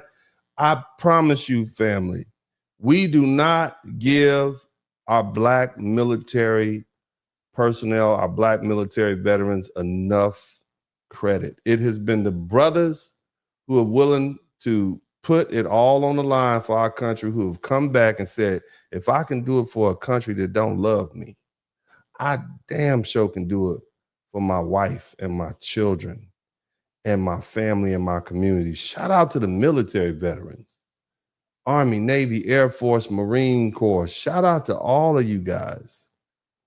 It's been our black military veterans who've pushed civil rights and who've come to our rescue. We always give credit to these thugs. Our soldiers are going to be the street gangs and criminals. No, they're not. They're going to do the same thing these Mexican gangs are doing right now. With ISIS taking over their cities and stuff like that. You heard the little politician, why don't the 18th Street come out to Mexico do like, no, Holmes, that's not what we're gonna do, Holmes. We're gonna chill, Holmes. We got dope to sell. The real soldiers are military veterans. That uncle that served in Vietnam, that granddaddy that served in Korea, that great granddaddy that served in World War II. The brother that just came back from Afghanistan a couple of years, 10 years ago, those are going to be the heroes in the community. We need to begin to truly uplift our military veterans. I tell my sons all the time, look, man, if you want to join the military, I'm okay with it. We can put all these other plans to go to college and become a lawyer or become a doctor on hold, man. Get on out there, man, and be a warrior. Get some of that warrior training. You see what I'm saying? It don't, nothing. Some of you all disagree, but a lot of y'all hate this country. I love my country, despite everything that we've had to deal with, because it's the only country I got. You understand? And so we're gonna love it. We're gonna love it. We're gonna do the best I can to force it to live up to its ideals. Even though we get pushed back, we're gonna push forward. That's the difference between foundational Black American culture and foundational Black American men and women. And a lot of you immigrants, y'all truly don't like this country. You hate America. You jealous of America. You want to see America fall. That's not me. And no matter what you all say, because lately you got a bunch of folk from overseas saying, well, black people are sellouts. Man, you know what? You can say whatever you want to say, but this is my country. My people have been here before slavery. My people were here before 1419. There's been an African presence in this country since at least 1311 when Abubakar II sailed over here with thousands of ships to Brazil and made his way up. This is our land. I'm not saying we're Native American. We're not the descendants of the people who migrated here across the Bering Straits in Alaska from Western Asia. I'm not saying that, but I'm saying that our people did sail over here. I'm saying there is a presence of black people. And of course, since the time period of slavery, most of us are intermixed with those who came in chains. Nevertheless, we predate the Europeans. Doesn't have to mean we don't have to be here in overwhelming numbers, but we were here. That's all I'm saying. And as far as concerned, this is my nation. My people were here before this was even a country. At some point, how many generations do you have to be present in a land before you become indigenous? We've already been here at least 5 to 7 centuries. Huh? How many more centuries do we need to have before we say, yeah, we're not African? That's a continent. We're North American. We're American by nationality. I'm just saying, family. I'm just saying. So anyway, shout out to the military veterans. Let's get back to the word. This information would do.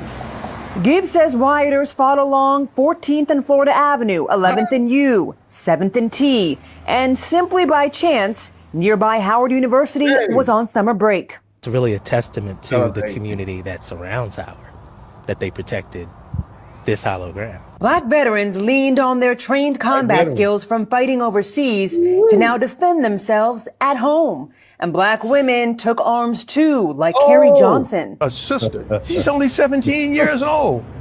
The cops are telling her. Yeah, that's the old school brother. A sister. You don't get them brothers no more. What's up, sister? Y'all know some brothers like, sister, that's happening, sister. All right, brother. Them some old school. I like that, man. He said a sister took up on. They don't know. They don't even know who we dealing with. It's in our culture. We all fight.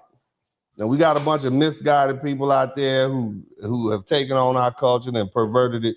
We fight for a reason. We are beautiful and lovely, wonderful people. Shout out to all the foundational Black America. We are wonderful, gracious, and loving people. We are misunderstood. People don't understand where we come from. We want to love you. We want to hug you, and we want to be kind to you. But if you bring out that terror in us, we will terrorize you also. That's what you need to understand. We have never been above putting a foot to your backside when you out of pocket. Praise God. Let the church say amen. Let's continue. That black folk are shooting from their rooftops. Matter of fact, she might have been doing it. Gibbs says police barged into Johnson's home, started shooting, and she fought back, killing Detective Harry Wilson. Johnson and her father were injured too.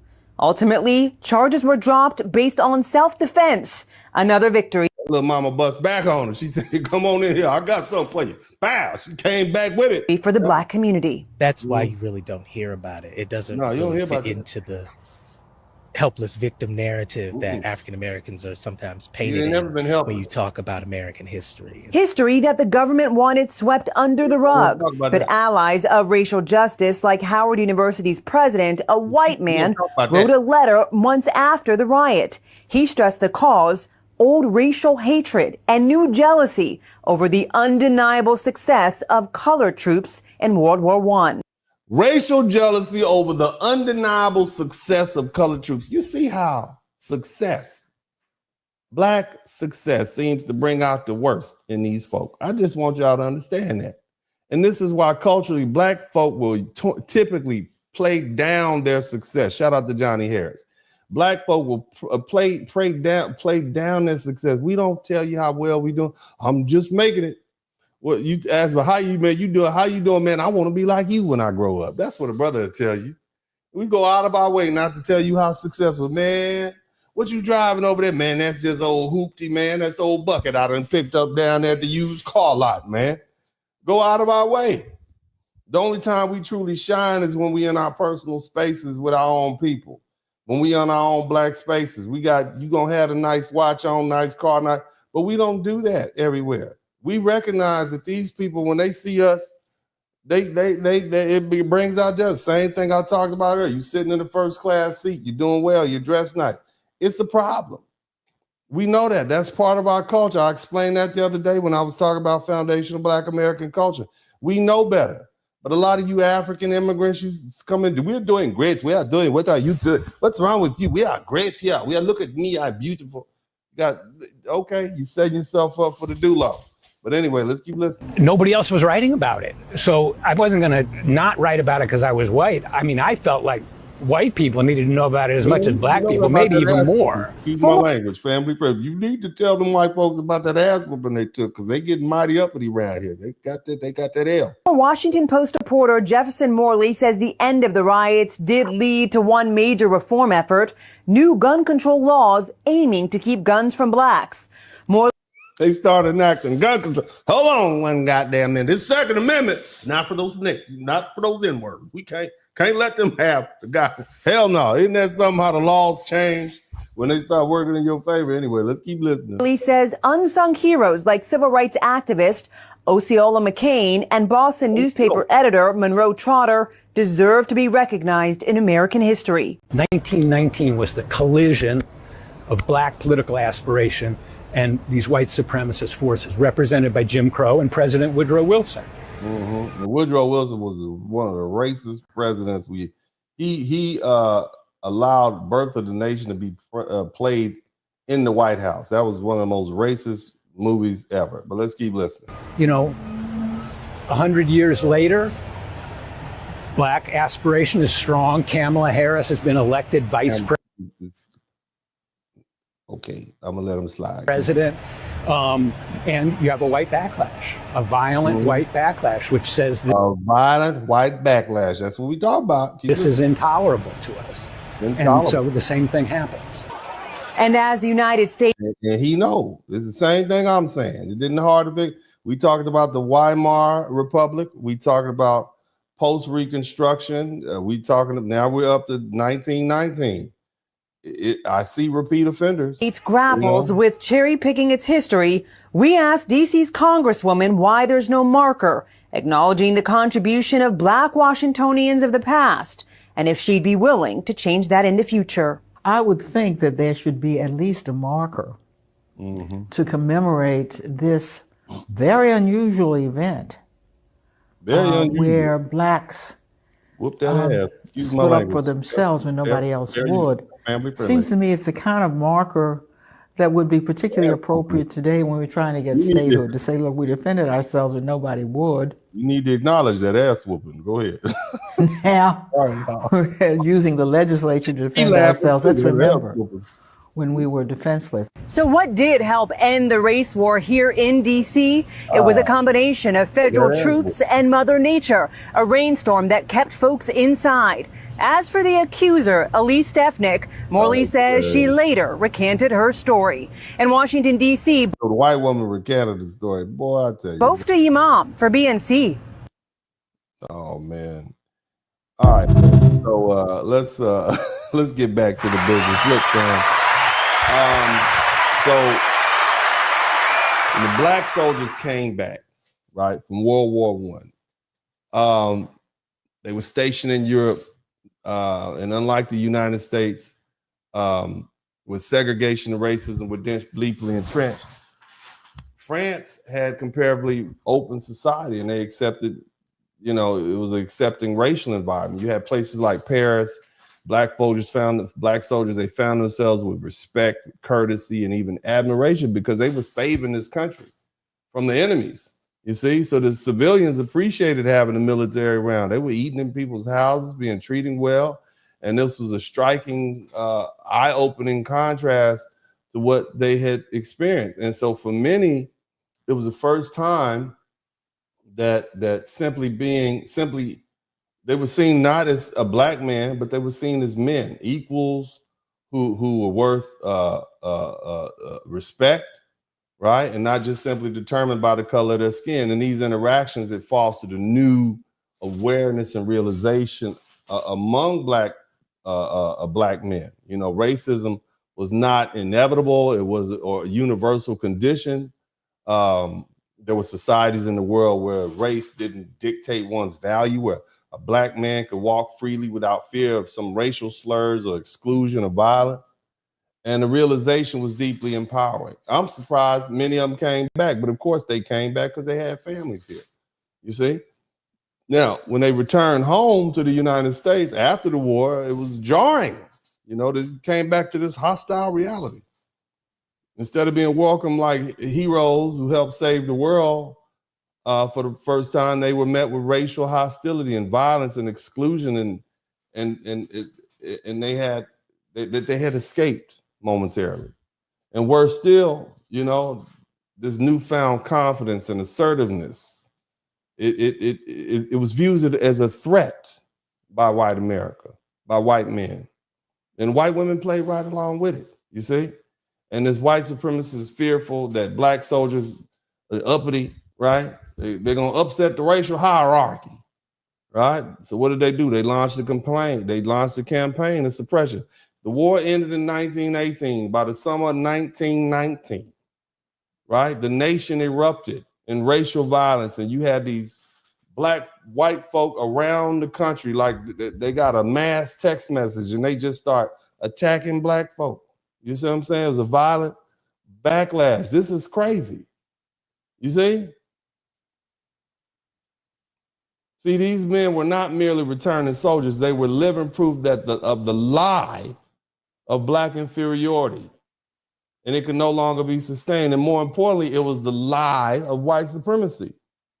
You see? And a lot of brothers they literally had to fight for their life. Ultimately, the experience of black soldiers in World War I became a powerful driver of the early civil rights movement. And their time in Europe broadened their world view and instilled in them a deeper sense of self-worth and an awakened vision of what equality could look like. And though their return was met with violent resistance, their courage and their clarity, it laid the groundwork for future generations to challenge segregation.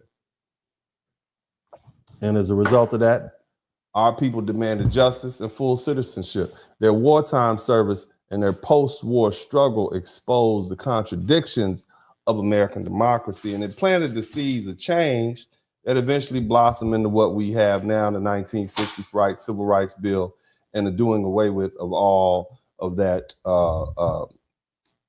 systematic racial barriers like housing, education, employment, etc. Nevertheless, in essence, the experience of World War I profoundly reshaped how many black soldiers saw themselves in our society. And having fought bravely on foreign soil and having received that respect and recognition from the European civilians and those governments with those awards, they were not going to accept second or third class citizenship. You see, it just wasn't going to happen. And, you know, this internal transformation among black soldiers, it clashed violently with the entrenched racial order here in the United States. And so the volatile dynamic culminated in Red Summer in 1919. You see what I mean? And over the course of several months, you had all these white mobs. They launched all these brutal attacks against all these different communities. You see 36 cities and towns across the country that we know about. Some of the most infamous Chicago, because the brother drifted over into the white part of the ocean. Washington, D.C., Elaine, Arkansas, where over 200-some people were slaughtered. You know, and the violence was sparked by rumors of economic competition and deep-seated fears that black people, emboldened by their military service, would upset the racial status quo. White folk were still running things, but it's the perception that their authority was challenged. You see what I mean? Keep in mind, these people unalived men, women, and children, little babies. You understand me? You see? So Red Summer was more than just a backlash. It was a deliberate reassertion of white supremacy in the face of rising black success. And I don't want you to understand, it's nothing more, it's success. You understand me? It's the success that challenges them, that threatens them. Now, leading up to Red Summer, okay? Leading up to it, Economic competition that further inflamed the tensions in many northern cities. You had a lot of black people moving out the South. Look what we were dealing with in the South. You had the Great Migration. We had to get out of there. First, it was a horrible place to live. We were going up there for dignity, and we got some jobs, right? And the white soldiers came back. They wanted their jobs back, and we're like, no, these jobs are filled. These black people work cheaper, because at the end of the day, the laborer is only concerned, they don't care about racial solidarity. The boss just is concerned about the bottom line. But what you ended up with was things like territorial friction. It emerged as black families moved into what previously would have been white neighborhoods. And as black neighborhoods expanded and black residents asserted their rights to live wherever they wanted to, you got a lot of white resistance. Back when I was young, well, not young, I would listen to stories from the old fellas who grew up in Los Angeles, and they said that black people wasn't allowed to cross Main Street. In Los Angeles, Main Street was on the east side of what is called the, I think it's the Harbor Freeway. You see, they didn't even want you driving through the neighborhood unless you had an apron on and you were coming to clean. I'm saying this is what was going on. And so, again, the violence was brutal. Places like Chicago and DC and all these other places. You see what I mean? This is what we had to deal with our people. This is what, this is what we deal with. In the aftermath of Red Summer, it left deep scars in Black America. Can you imagine? Can you imagine the land that you have had for 30 or 40 years just being taken from you? Some white man came up and literally put a gun to your head and said, sign these papers and get out of here. You see, you had whole communities razed, families were unalived and were displaced and businesses destroyed, lives taken. This is what we had to deal with. You see? And you really didn't have any white folk held responsible for it. Even the Supreme Court says it's not our problem. It's outside of our jurisdiction. Matter of fact, most of the courts of law were sympathetic to the mobs, along with the newspaper. So you didn't get any justice. And this is a blatant double standard, and it went unchecked. This white violence galvanized a new generation of Black political activists. So imagine how brave these people were. You see? More calls for self-defense. If you're not going to do anything about it, we're going to take care of ourselves. But what that also demonstrates, Red Summer demonstrates the fragile nature of racial coexistence in America and the lengths to which white America will go to maintain control. And this is what a lot of immigrants don't understand. That's what you new Blacks don't understand. Black Americans and white Americans have an understanding. Okay? That does not mean we've been living in peace and whatnot. We could be friends. Hell, some of us, most of us are relatives. That's what's cold about it. Most of these white folk, as they used to say, there was an N-word in the wood pile. Most of these white folk, if they pull that DNA test, they're gonna see they have anywhere from 10 to 20% sub-Saharan African in their DNA. Nevertheless, we are still dealing with a racial caste system. Okay, but what we need to understand is that this whole summer, this Red Summer thing was not spontaneous. These things pop up about every 50 years. You understand me? And we about overdue. You see? And the good thing about it is, despite destruction of Black communities at the time, we emerged more determined, and Red Summer marked a turning point and a brutal reminder of America's racial hostility and the catalyst, for what we have now. Now, here's the thing. What are the common circumstances that give rise to this white rage? And I want y'all to sit back and really understand where I'm coming from. Here's what I've noticed, okay? When marginalized communities, particularly Black, brown, Jewish at this point, non-white, when they begin to succeed economically, and we going back to the Weimar Republic, we talk about post civil rights and post-Civil War Reconstruction. We're talking about Red Summer. What are the commonalities? Okay, the first thing, when these racial minorities, when these others begin to succeed economically, when they get socially, when they get rights, when politically, right? It fundamentally disrupts the myth at the heart of white supremacy, the belief that white people are inherently superior and naturally destined to lead. That's what's going on right now. And this ideology historically has positioned whiteness as a default standard of power, competence, and legitimacy. So when black people, when folks of color, when people who are brown, when bluish people begin to accumulate wealth and gain education, enter into leadership roles or own property, it shakes the very foundation of the racial hierarchy. And that success is not seen simply as progress to those invested in white supremacy. It's seen as an existential threat. And the fear of losing racial dominance triggers what can be understood as this white rage-like reaction. Is rooted in anxiety and perceived loss of status. And this fear is not just economic or political, it's deeply psychological. It threatens the self-concept of this superiority that these folk have been brainwashed to believe that they have. You see? And it's conditioned white folk to believe it's natural. It undermines this false narrative that their privilege is the result of merit rather than systematic advantage. And because of racial identity in white supremacist society, it is closely tied to entitlement and control. And any suggestion otherwise, you see, induces panic. And what happens? Well, historically, these fears lead to waves of retaliatory violence. Whenever racial progress seems imminent, that's what you see happening. You see? See, the United States has seen this over and over again. We've seen patterns during Reconstruction. When Black Americans started acquiring land and starting businesses and holding public office, these white supremacists responded with terror, lynchings, the violent dismantling of Black communities.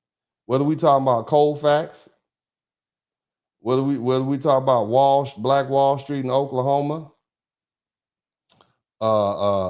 this is what we're dealing with. All of these.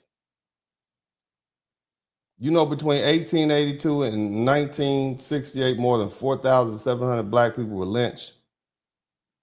Most of them under flimsy or false pretenses. But the narrative was always the same. Black ambition must be punished before it gets out of hand.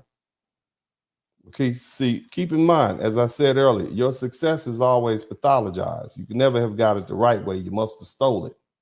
You see?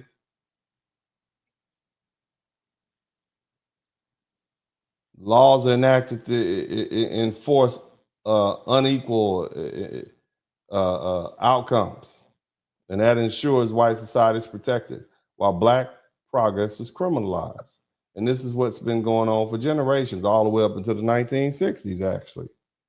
And even now, we have to deal with it. So, in summary, white rage is not simply anger, it's a symptom of a deeper identity crisis triggered by the collapse of racial myths. And white supremacy depends on that. And as Black people rise, and in this case, what we're dealing with right now, these white folk, Hispanics, Latinos, Asians, you're challenging that myth through your achievement. And these white folk don't like it. That's why they call them DHS on you. Somebody put the DHS hotline in the chat room. Somebody put the ICE hotline in the chat room, but don't call it. I don't want anybody in my chat room to call that number. Somebody please put the DHS hotline. This is the number they calling on, y'all. I think it's 1-800-CALL-ICE. This is the number they calling on. And see, I'm sad for you. I don't take pleasure in this at all. Okay, but this is what you all voted for. I'm just keeping it 100. Now, race-based systems of oppression are not organically rooted in inherent differences or cultural superiority. Rather, they are intentionally designed and strategically maintained to serve the interests of wealth and power. Here's what I want y'all to understand.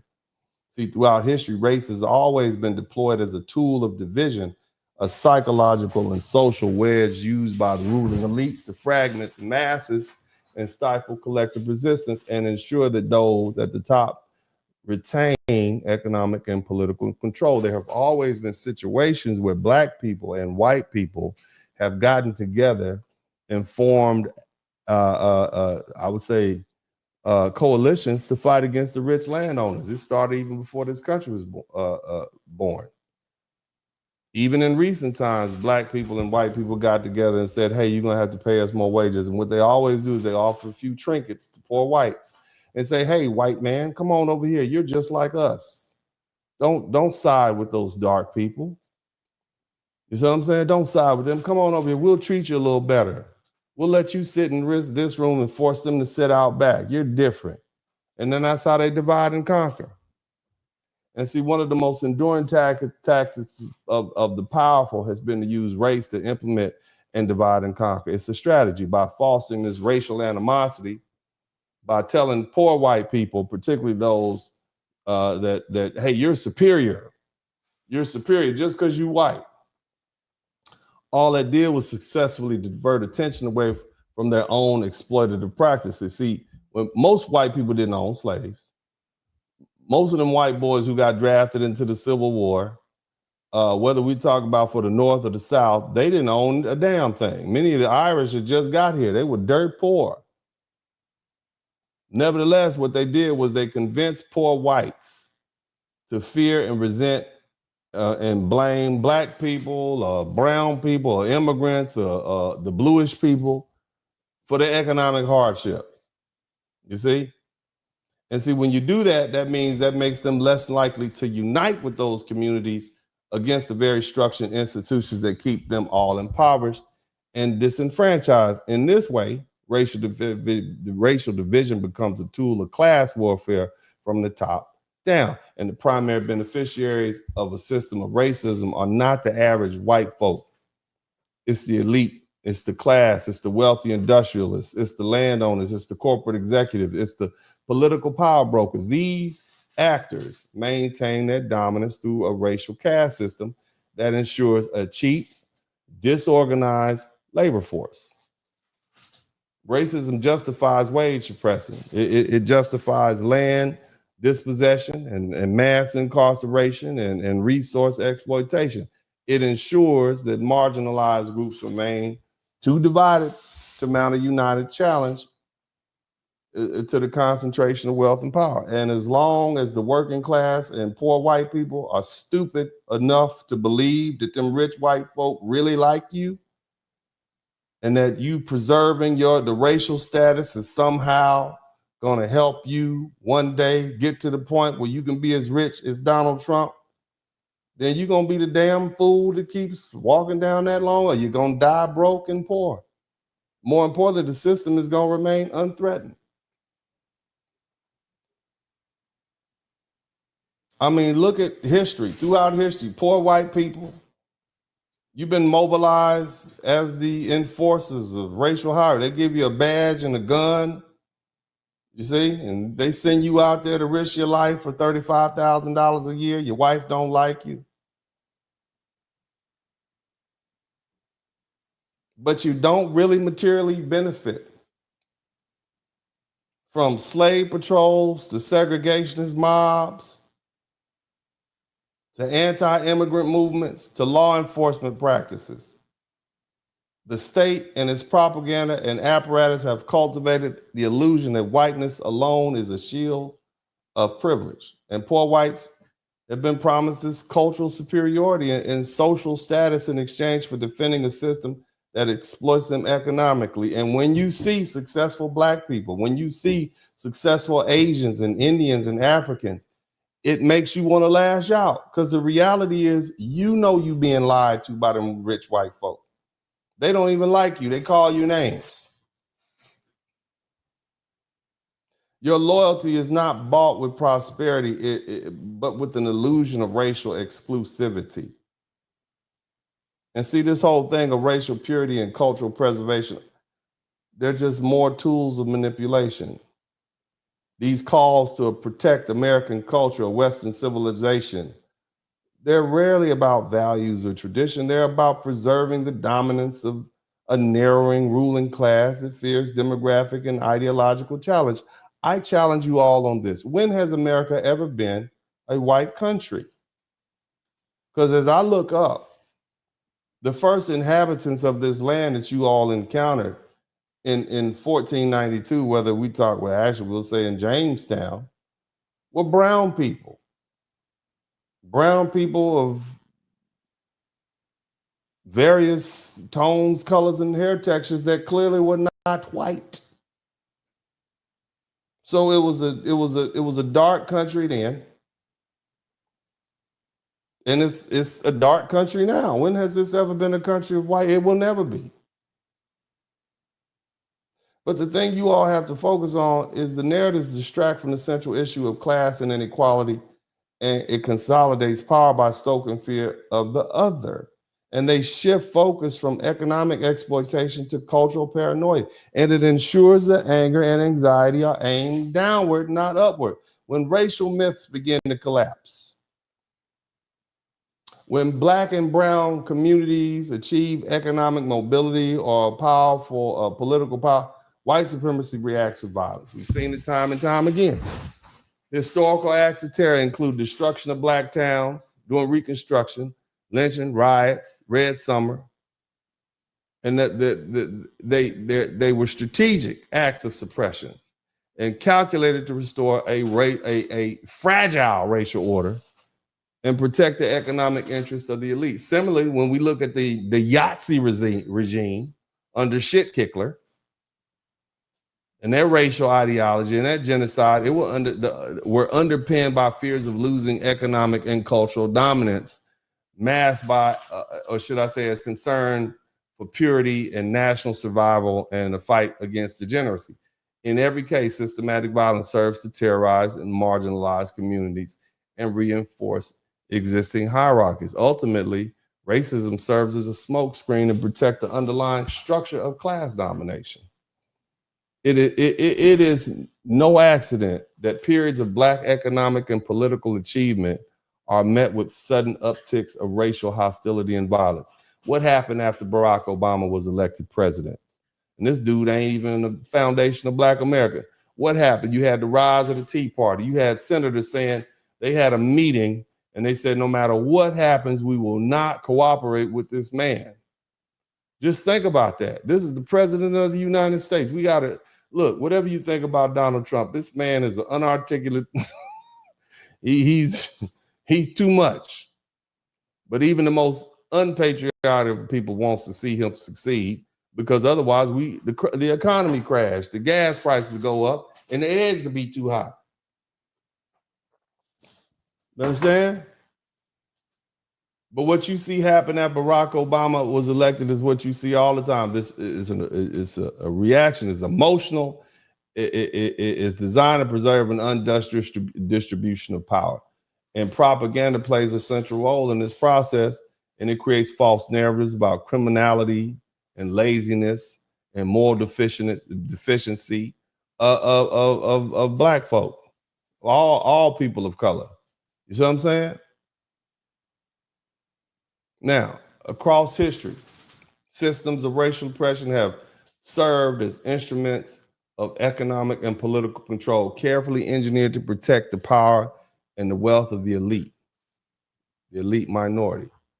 And from violent suppression of Black landowners during Reconstruction to genocidal campaigns by the Yazidis in Germany, from Red Summer to contemporary immigration enforcement, one constant remains: racial hierarchies are not maintained because of inherent and cultural and biological differences. They are maintained because they serve the interests of those in power. And these systems rely on fear, propaganda, and violence to sustain unjust order. And they often use race as a dividing line to prevent unity among working class and poor people. Look here, whatever you think, understand that Donald Trump, President Trump, 47, we witness a modern iteration of this historical pattern. Immigration enforcement was transformed into a racialized tool, disproportionately affecting brown people and Black people. TPS, 525,000 Haitians. You got to go. These people been here 15, 16 years. Same thing with the Venezuelans, 500,000. And it's not necessarily that we're asking them to leave. That's the problem, because Barack Obama sent home 3 million. We ain't sent home, but at this point, 200-some thousand. And we are not on the track to send home a 1.5 million or whatever. But a lot of people take personal pleasure in watching these people suffer. According to the statistics, over 50% of the white Republicans are 100% with it. What does that say? Huh? You understand? These seizures, these deportations, these raids, they're not just law enforcement actions. They are acts of destabilization. They're meant to strike fear. They're meant to suppress upward mobility. They're meant to dismantle family structures. They're meant to instill fear in already vulnerable communities. And despite the claims that this is about law enforcement and we focus on public safety, we all know that's not true. Can we just be 100 with it? Yeah, we know it's a lot of criminals being sent home, but the vast majority of these people are going to be farm workers and so on and so forth. I'm just saying. Can we be honest with each other? Now, here's the thing. If it was just about sending immigrants home, when I look at white and European descendant immigrants, they're given leniency. Hell, look at in some cases, they're granted asylum based on these exaggerated and often debunked claims about racial persecution. You know, look at this refugee program initiated for these South African Afrikaners. It played directly into the white nationalist narratives of victimhood. And this is the dual approach: harsh enforcement against Black people, harsh enforcement against brown people, protectionist exceptions for white immigrants. It demonstrates that immigration policy, like so many other aspects of American governance, is deeply racialized, and it's so in your face. It is not about legality or security, but about preserving a racial and economic order that privileges whiteness and protects wealth. The spectacle of ICE raids and family separations and deportations, it serves to terrorize and immobilize and marginalize groups. It's the same thing that they did during lynching and Jim Crow. These are not isolated policies. These are part of a larger architecture of control, and is rooted in fear enforcement through violence. And see, what makes it even more insidious is the role of propaganda, false narratives. You understand? Like white genocide in South Africa is strategically deployed to galvanize white identity politics and justify discriminatory policies. You understand what I'm saying? You see, and we can call it like, I know some of y'all voted for Trump. I voted for Trump, but we still gonna call it like we see it. I voted for him because I wanted cheaper taxes. I'm just keeping it 100 with you, but we still got to call it like we see it. And the other thing you have to understand is Black Americans see what's going on. Foundation of Black Americans see what's going on. But the reason we haven't run out and come to anybody's aid is because a lot of the Latinos practice anti-Black racism. A lot of our African brothers and sisters and Caribbean brothers and sisters have negative things to say about Foundation of Black Americans. So we're not going to get off the bench for you. You see?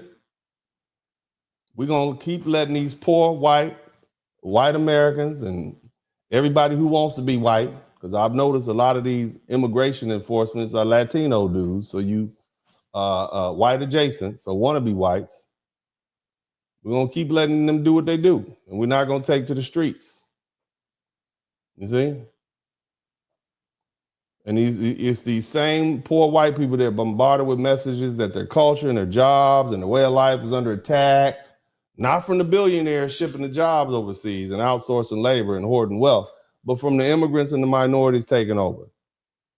And this is a classic misdirection. And if you're stupid enough to believe it, oh well.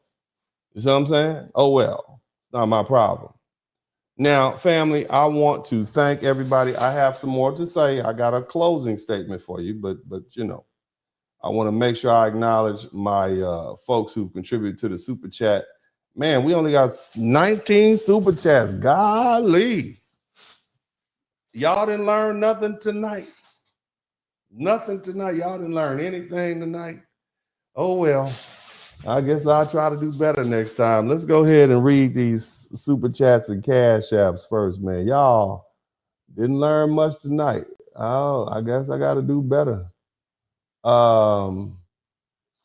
Let me go and find these cash apps and see if I can get this in. Maybe I'll get some more before I end. Shout out to Mr. Mew. Thank you, Miss McMillan, and thank you, Sayanke. Thank you so much, brother. It's good to see you again. But anyway, we got 19 super chats. Maybe we can get 20. I don't know. But I'm going to do the best I can to thank the people who did contribute. Good looking out. I appreciate y'all. Shout out to Virgil Mitchell. Thank you, C said, became YouTube member. I appreciate you, family. All right, we got 20 super chats. Let's see if we can get 25. Did y'all learn something tonight? If you learned something, learn something. Was this boring? If it was boring, I'm trying to give you some historical context. I want you to understand what's really going on in the world. You know what I mean? I want you to understand what's going on around you and let my foundation of Black American people know that we got this. We've been here before. We've done this. No matter what they do, we've already dealt with it before. We have a great understanding of our position and how we have to get down. And we already have infrastructure set up so we can deal with it. That's why we have our own neighborhoods. You know, that's why we have our own universities. That's why we teach our sons and daughters, look, you better leave them white folks alone. Don't we? You know what I'm saying? If she can't use our comb, don't bring her home. We've heard that, right? But anyway, shout out to Red Sigma. We got 21 super chats. Let's get to 25. That'll be live. Shout out to Lance Jackson. Thank you so much for the 1999 SK, thank you for the $2 super sticker. Mayaka, thank you so much. Thank me. Kyle, thank you so much. Good content. Just found you while scrolling. Thank you so much, family. Jay Wilder, thank you so much. Give me $750. Chinese restaurant full. Johnny Harris, Schittler was Austrian, not German. Thank you so much. I appreciate that. Canary Violence, thank you so much for collection plate. Johnny Harris. We got 22 super chats. Can we get to 25? If you learned something, you did. If you didn't, no problem. I understand. I'll try harder next time. Wesley Clown, the bell curve garbage. Thank you so much. Yeah, Doctor, she did. Dr. Wilson did. David Johnson, thank you so much. Appreciate you. He said, being 7 to 14% of the entire world's population has given them the ultimate inferiority complex. That is so true. That is so very true. But you got to be careful. Dangerous people.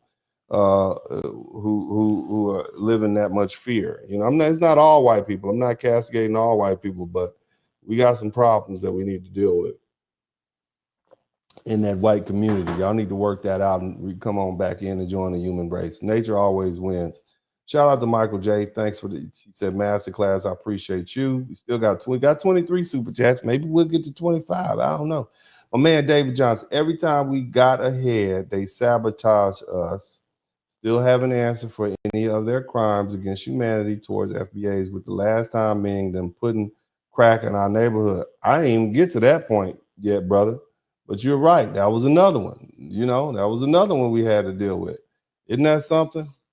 So, yeah, we know our history. And if we don't know it, we feel it, and we know we've experienced enough to understand. But we're strong. We're going to be fine. Shout out to Kate Ferguson. Thank you so much. TIQS, 23-year Navy vet. We got 24 super chats. Will we get to 25? Will we get? I'm not finished. I got a closing statement to give to y'all, but I want to make sure we give an acknowledgement to all the beautiful people who contributed to the super chat. TIQS, 23-year Navy combat veteran, 3 combat tours, 2 Iraq, Afghanistan. I gave more than enough. Man, big shout out to you. Thank you so much to all the Black veterans. I always try to show love to the Black veterans, man. They have been the ones that pushed this forward, this civil rights movement and everything else. So big shout out to you, brother. Thank you so much. Who else we got in here? Damian Cross. Thank you so much, good brother. Appreciate you, family. Who else? Sage. Talk Media. Uncle D, you're doing a great job of edifying the immigrants to our FBA history. but to compare deportation to Red Summer reduces our suffering. I couldn't do that. I'm just trying to explain to them the elements and the conditions that give rise to this white rage. Now, what happens and the extent that they go, nothing really compares to Red Summer, but we do have to acknowledge that there are some commonalities between the conditions that gave rise to Red Summer and what we see happening now. But thank you so much, brother. Respectfully, Johnny Harris, I service 100. We are indigenous to this land. We lost 10 tribes. Thank you so much. Yaya's Kids, thank you so much, Yaya's Kids. I appreciate you for the $20 super sticker. Ghost Rider, FBA donation, good looking out. We got 26 super chat. Can we at least get to 30? Golly, man, 30. You got me out here working. Y'all got me out here working real hard. But if you didn't learn anything, I'll try harder next time. But I feel like y'all did learn something. But we're gonna let that slide right now as I'm still working. We got 27 super chats now. Let's get to 30. Timothy Bright, just tune in and sending one for you. Appreciate you, family. Good looking out. Martell Lamar, late to the show, but still learn something. That's what I'm talking about, baby. Thank you so much. Timothy Bright, Avengers Assemble. Thank you. Nurse Coco, yes, I always learn something from Dennis. T.Y., y'all like my red rose or do y'all like the white roses? I seem to get more money when I put that white rose of justice on. This red rose of love and harmony don't really do much for me. I'm gonna have to get some more white roses. But thank you so much, baby. I appreciate you. Donald Moore, thank you for the $5 super sticker. Mr. Heavy Transfer, thanks, Uncle D. Your knowledge inspired. Thank you so much. All right. We got 27 super chats. It would have been great to get 30, but I still got work to do. We can still get there. Look here, man. I'm not begging for nothing, but I appreciate everybody who came through. And if you learned something, I should earn something. If you didn't learn, that's fine. Maybe I'll do better next time. But in the meantime, let's get back to this work. Many, and I talked to this, spoke about this a little earlier.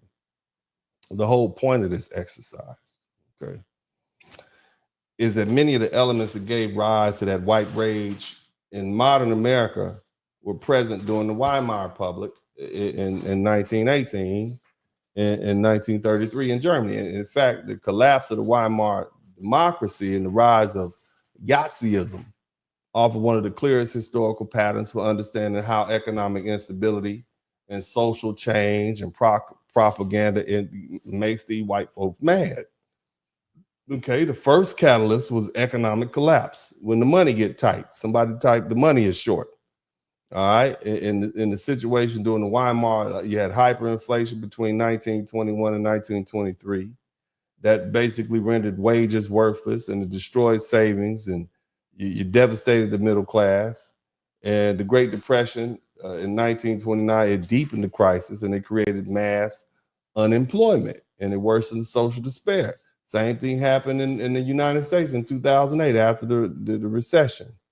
You couple that with the wage stagnation and outsourcing and automation and widening of the wealth gap, and that created widespread anxiety amongst working class white people. Because remember, when Barack Obama was elected, we were in a post-racial society. Remember that? I remember Chris Matthews, who used to work for MSNBC, said we're post-racial. All right, that's what they said. But the money got tight, and it was getting tight. It got tight. You see what I'm saying? So one of the first things when the money gets when there's an economic collapse, what's the second thing? The second contributing factor is the loss of national prestige. Okay, now I didn't go too deep in this, but the Treaty of Versailles, it forced Germany to accept blame for World War I and pay massive reparations. They had to pay money. They had to give up part of their territory. And the outcome was that many Germans viewed this as humiliation. You see, it was a stab in the back. And they blamed the British people. And they blamed the communists. And they blamed the liberals. They were looking around and blamed more people if they could. But that further fueled resentment, okay? Basically, they saying it's similar to the rhetoric about the U.S. losing its greatness. That's why we got Make America Great Again. All right, so that's, think about that. All right, they're blaming globalism and multiculturalism, you know, and I'm saying, when has America not been multicultural? It's always been multicultural. All right. The word patriotism becomes a coded call to preserve white culture. Right. And then you got the far left wing, radicalism. They say that played a role. You get out here with all this, you know, rainbow stuff going on. You see? So shout out to Renee Wansley. You see what I mean? So think about that. That's the second factor. All right. Think about it. Right? Black Lives Matter and Antifa are the same as the Marxists and the domestic terrorists. You see that? Think about that. They blaming somebody. And what happens? You had the Yahtzee party come in and weaponize that propaganda and these conspiracy theories, and it stoked this white rage through the media, and it spread myths of these the Brewish people dominating and racial mixing and so on and so forth. All right, the great replacement, the deep state. These are the things they're concerned about, and that led to political polarization. And finally, you got the scapegoating of these minorities. That was central to you know, blaming all these racial minorities. Today, back then, it was the Brewish people. Okay, and now it's the black and the brown and the Muslim and the immigrants and the illegal immigrants and so on and so forth. This is what you're dealing with. And see, now we're seeing that rage harden in the public policy through mass deportation raids, militarized immigration crackdown, voter suppression laws, repressive measures. This isn't random. It's a cultural backlash. It's a coordinated campaign. It's a reactionary movement designed to reassert control by force. Think about that. Think about it. Here's some funny stuff. If you look at the American people and you start asking yourself, well, how do they really feel? Well, there was a CBS poll by CBS News and U.gov poll from June 2025, and it found that 54% of Americans said they approved of these deportation efforts, and 63% believe that immigrants should receive legal hearings before removed. That alone reveals a contradiction. People might support the idea in theory, but in practice, they expect justice, not just mass detainment. Okay? There was a Reuters poll in mid-June. 41% of Americans approved of the immigration crackdown, 51% disapproved, and significantly 54% oppose workplace immigration raids. They see that as harmful. Who's gonna pick our cantaloupes and avocados? You see, they see that as a problem. Now, here's the thing. By July 2025, there was a Gallup poll that said 79% of Americans said immigration benefits the country, with 30% wanting immigration reduced down to drastically 55% in 2024. Likewise, there's a Quinnipiac poll. 64% of voters supported giving undocumented immigrants a pathway to legal status, with only 31% backing mass deportation. Here's the thing. All right, 65% of Americans, according to a Pew Research poll, support legal pathways for undocumented immigrants, while 34% say, nope, not at all, send them home. And these aren't fringe positions. These are mainstream views of the country that's shifting. The No Kings protests in June of 2025 is a warning sign that these mass mobilizations on a national scale, you know, is going a little too far, you see? And the reason we're seeing a shift towards more pro-immigrant sentiment in some of these polls isn't just about demographics, it's about conscience. There are and always have been white Americans, people of European descent, who find these brutal immigration tactics distasteful. And see, the thing about white supremacy is it has to remain hidden. See, the difference between then and now, when I talk about Reconstruction, when I talk about the Weimar Republic, when I talk about 1919, Red Summer, they didn't have cameras. The first time we saw what cameras can do was what our people did, what our foundational Black Americans did. we put their violence on display for the world to see. They saw the water hoses. They saw the dogs biting our children. They saw Black people dressed in their Sunday best, fighting for their rights. And it was videotaped and broadcast all over the world. And see, now what you see is people saying, oh, now I would have to imagine that if some of the shenanigans that were going on during Red Summer would be in broadcast, we had cell phones back then during that darkest hour.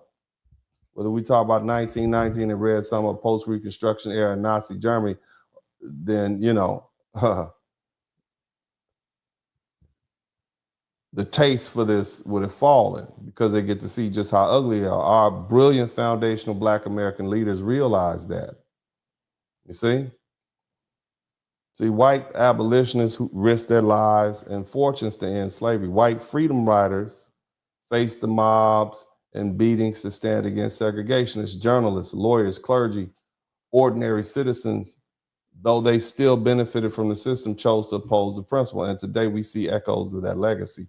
Many white folk recognize the policies of deportation raids and family separations and mass deportation. It's a bad look. They know that. It's not just morally, but as far as diplomacy, we're trying to tell Russia stop being so brutal to the Ukrainians, and look what we're doing to these immigrants over here. You see? Because see, just like they turn the water hoses on peaceful Black people in Birmingham, the whole world is watching, and these scenes of brutality damage America's image abroad, and they raise uncomfortable questions about who we really are. And historically, when the optics get too ugly and the system doesn't stop, it adapts. That's how we got COINTELPRO. They couldn't just beat us like they used to. They couldn't just unalive us like they used to. They had to get subversive with it. And that's how we got welfare system as a tool of containment. That's how we got the war on drugs. That's how we got the prison industrial complex. When open violence becomes too costly in terms of image and diplomacy, it is replaced with acquired a more systematic form of control. You immigrants are in for it. You immigrants are in for it. We've been through it. You see? So what happens now? You know, the militarized crackdowns, the ICE raids, the televised cruelty, it's unsustainable. It's too overt. White supremacy has to remain secret or you get people turning against you. It's creating the conditions for a global backlash and domestic unrest. You can't brutalize people in plain view forever without consequences. So yes, we must give credit to those white folk who stood in the gap and who stood up, who see the writing on the wall. The efforts may not dismantle the system overnight, and they still benefit from their hierarchy. They oppose, but their voices matter and their resistance matters. Their history is going to remember this. But let's be clear. Their present doesn't mean this will subside. It doesn't mean that this wave of cruelty will stop. But it does mean the system is cracking like it's supposed to, like it's always been. You see? Now here's the cold part about it. The only people in this country who have been able to quell this violence have been foundational Black Americans. But you people have so ostracized us. You folks who are now having to suffer the full brunt of this white supremacist rage backlash. You've done so much to piss off the typical foundational Black American. We on the sidelines. Somebody type, "We're resting" in the chat room. Somebody type, "We're resting" in the chat room. You see? Many, 21% of Black men voted for Donald Trump. We can see this coming. There's about 8% of Black women who voted for Donald Trump. We saw the pattern. We saw the ugliness. We recognize the violence. We understand the fear. We see the cruelty. We see that these immigrant policies are racially charged. We know what it looks like when the government uses disproportionate force against you. when they separate your families with no due process, when power is not exercised to protect you but to dominate. We know.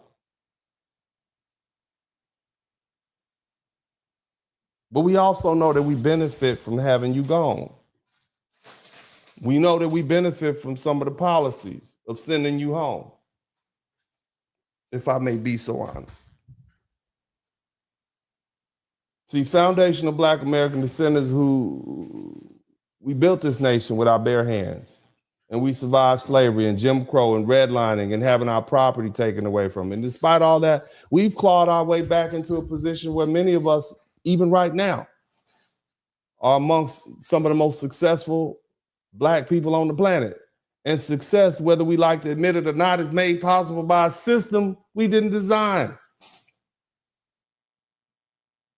but that we learn to operate within it.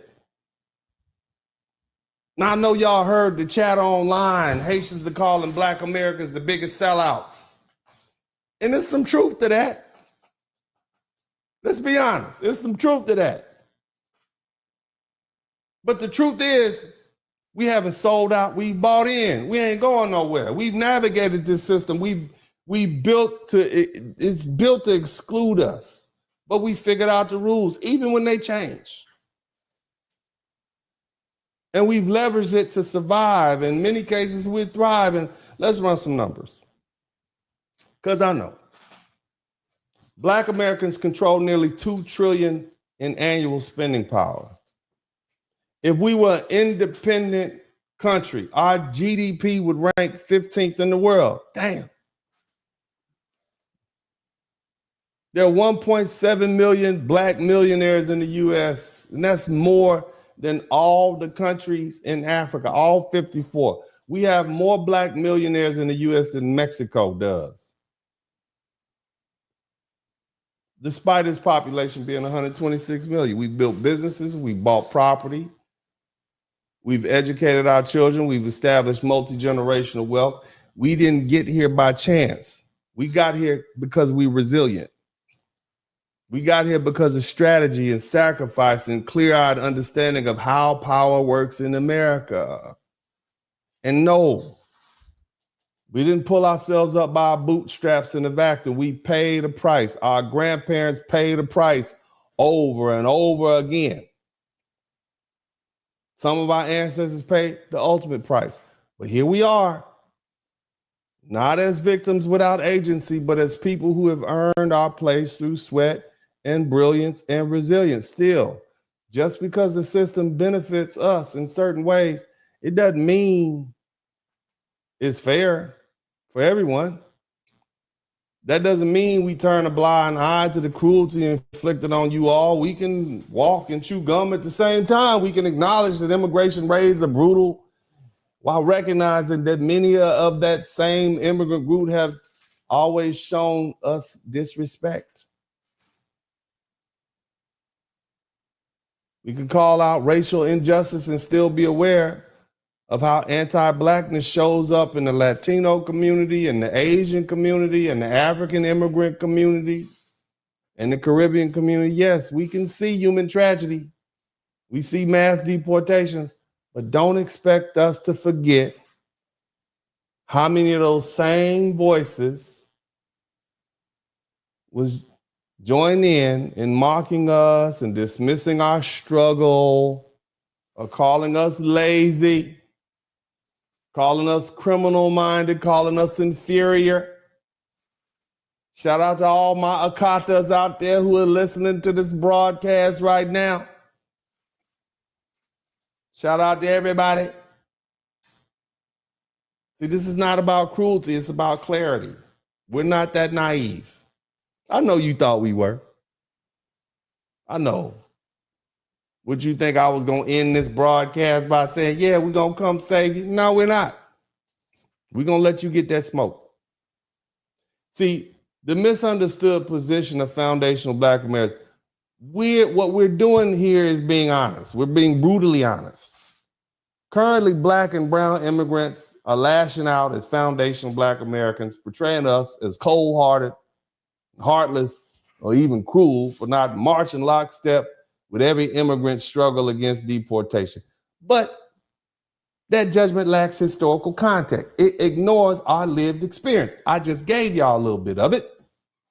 You must understand where we're coming from. See, that we had a legendary, brilliant mind. His name was Dr. John Howard Clark, who told us decades ago, before y'all got here, like in the 80s and 90s, we have no friends.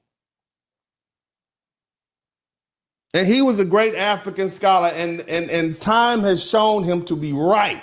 Our so-called black brothers and sisters from the diaspora who sold our black behinds into slavery have called us lazy.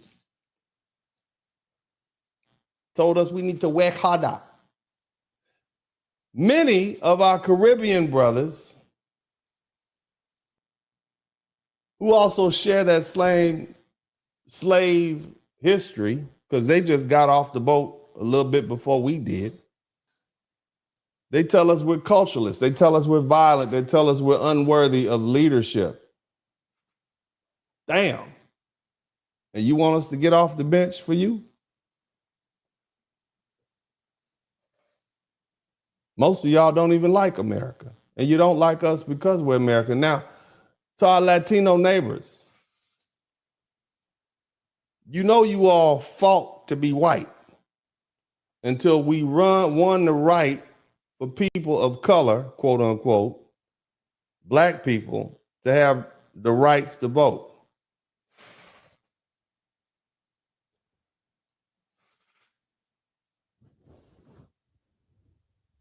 You brought with you to this country centuries-old anti-black colorism, and it's rooted in ideas like mejor la raza, which means improve the race, which simply means bleaching out all the black. You know, we know y'all hide your black grandma. Shout out to everybody who speaks a little Spanish, mejor la raza. And we know what type of anti-black racism you all practice right now. Not just in your home countries, but right here. Our Asian counterparts. 3 chicken wing with a fry white. You know what I'm talking about. You treated us with suspicion and disdain. You follow us around your little funky stores. You're outright hostile. Setting up in your neighborhoods, in our neighborhoods, profiting from our dollars. I know you in there scraping that extra meat off them black folks' feet and whatnot, talking bad about them. We know what you're saying. So to all y'all, when you ask why aren't black Americans, why aren't foundational black Americans standing up with us right now? The answer is simple. Where were you when our feet were to the fire? Where were you during the civil rights movement? Where were you during the summer of 1919, Red Summer? Where were you post-Reconstruction? Where were you when our soldiers came back and we were fighting and they were unaliving us by the hundreds and the thousands? Where were you when the dogs were biting us and the hoses were being blasted and the lynch mobs were hanging us? Where were you when the marches were happening? Where was the solidarity then? The answer is you weren't here. You didn't even have your chance. Because see, in 1965, there was no black and brown Asian present here. Not like that. So when we're taking beatings in Selma and marching in Birmingham and being unalived in Mississippi, we did it alone. There were no mass numbers of Haitians and Nigerians and Dominicans and El Salvadorians and Vietnamese and Koreans and immigrants standing beside us. We fought the battle without your help. And then the doors you walked through were opened by our blood. And what did we get in return? We got scorn, we got mockery, we got called acatas, we got called lazy Americans, we got called thugs, we got called gangsters, we got no thanks, no historical recognition, no cultural reverence, just anti-black rhetoric, just a demand that we now carry your fight on our backs like we did on. So if we seem unmoved now, maybe it's because we've been moved enough. we've been the mule of the world long enough. It's a hard truth. If foundational Black Americans choose to sit back and benefit from a system that's now turning its weight on the very people who scorned us, that's not cruelty, that's symmetry.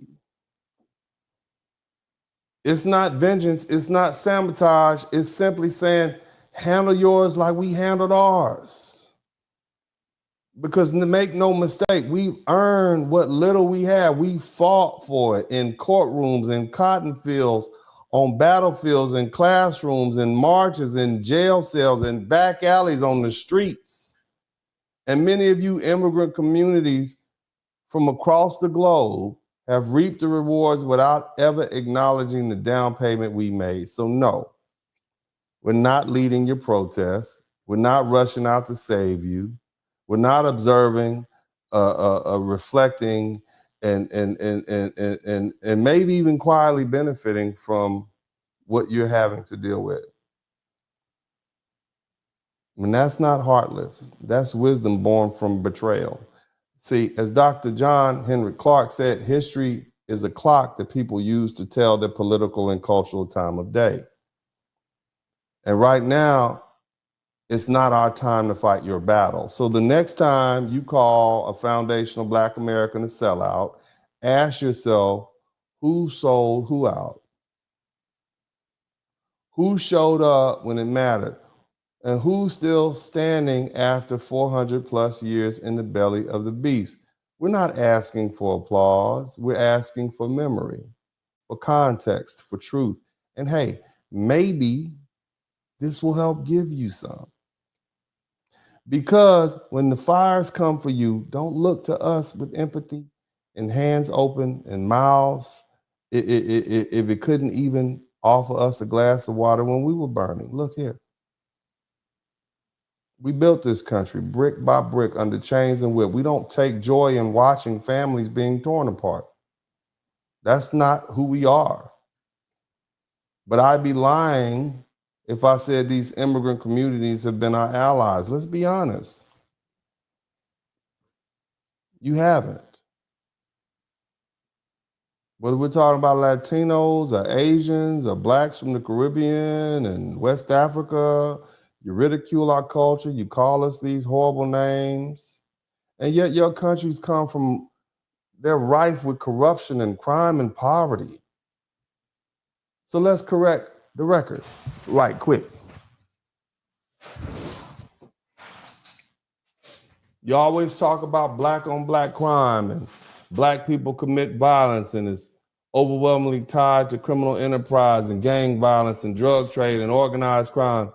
And this mirrors what every other ethnic group went through, whether we're talking about the Italian, whether we're talking about the Irish in the 19th century. Violence is an issue of proximity. People harm who they live next to. But no one blames all the Italians for the mafia. So don't paint us with a brush either. Immigrants come here and white America largely rejects you. And instead, they send you over here to the Black community and we welcome you. And how did you repay us? You disrespect us, you disregard us. And it's just an outright betrayal. So now that the backlash has come, when ICE is kicking down your front door, helicopters are circling over the sky, don't look at us. Don't look at us. Don't ask us why we're not marching with us. We've been marching for 400 plus years. We fought for our rights that you benefit from. Now it's your turn to fight.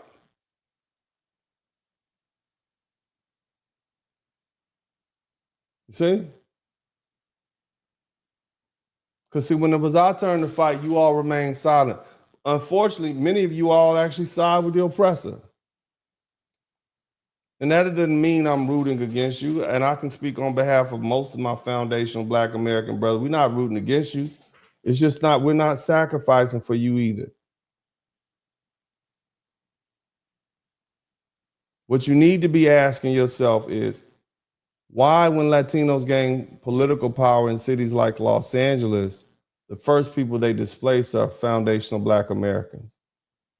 Why don't you ask these Hispanic gangs to target Black families? Ask them why once power is gained, Black folks are suddenly disposable. So no, we're not rushing to save you or the African immigrants or the Caribbean immigrants. Frankly, you shouldn't expect us to. What you're experiencing now, this is white rage. This is systematic pushback. It happens. It's cyclical. That means it happens over and over again. And it's the same fire we've walked through over and over again for centuries. Maybe now you will understand why we are the way we are. Maybe now you'll finally grasp why we're so guarded and so wary and so deeply tied to our own. So, to those white allies who've always stood beside us, maybe, thank you, I guess. There's always been abolitionists. There's always been those who put justice over color and truth over tribe. And this broadcast isn't for you. It's for those who refuse to learn from history, because history is repeating itself. And when the smoke clears, maybe we'll all finally understand each other a little better. And this is what you voted for, right? Thank you for watching. This is Uncle D, and as I always say at this time, I'm out. Dennis Spurling. In the city where the lights don't sleep, Uncle D got the vibe so deep. Representing men strong and free. Dennis Spurling's the king of the spree. In the streets where the rhythm flows, Black men rising, that's how it goes. Uncle D got the truth to show. In his heart, that's where the fire glows.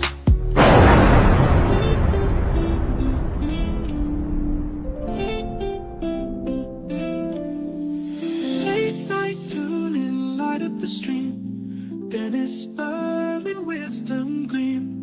Voices whisper truth and insight. In his podcast, feel the light. Harmony in every word. Truth and laughter you've heard. That's all right. Wave after wave of smooth delight. Dennis brings the dark to light.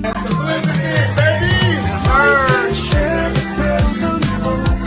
Stories born like morning gold.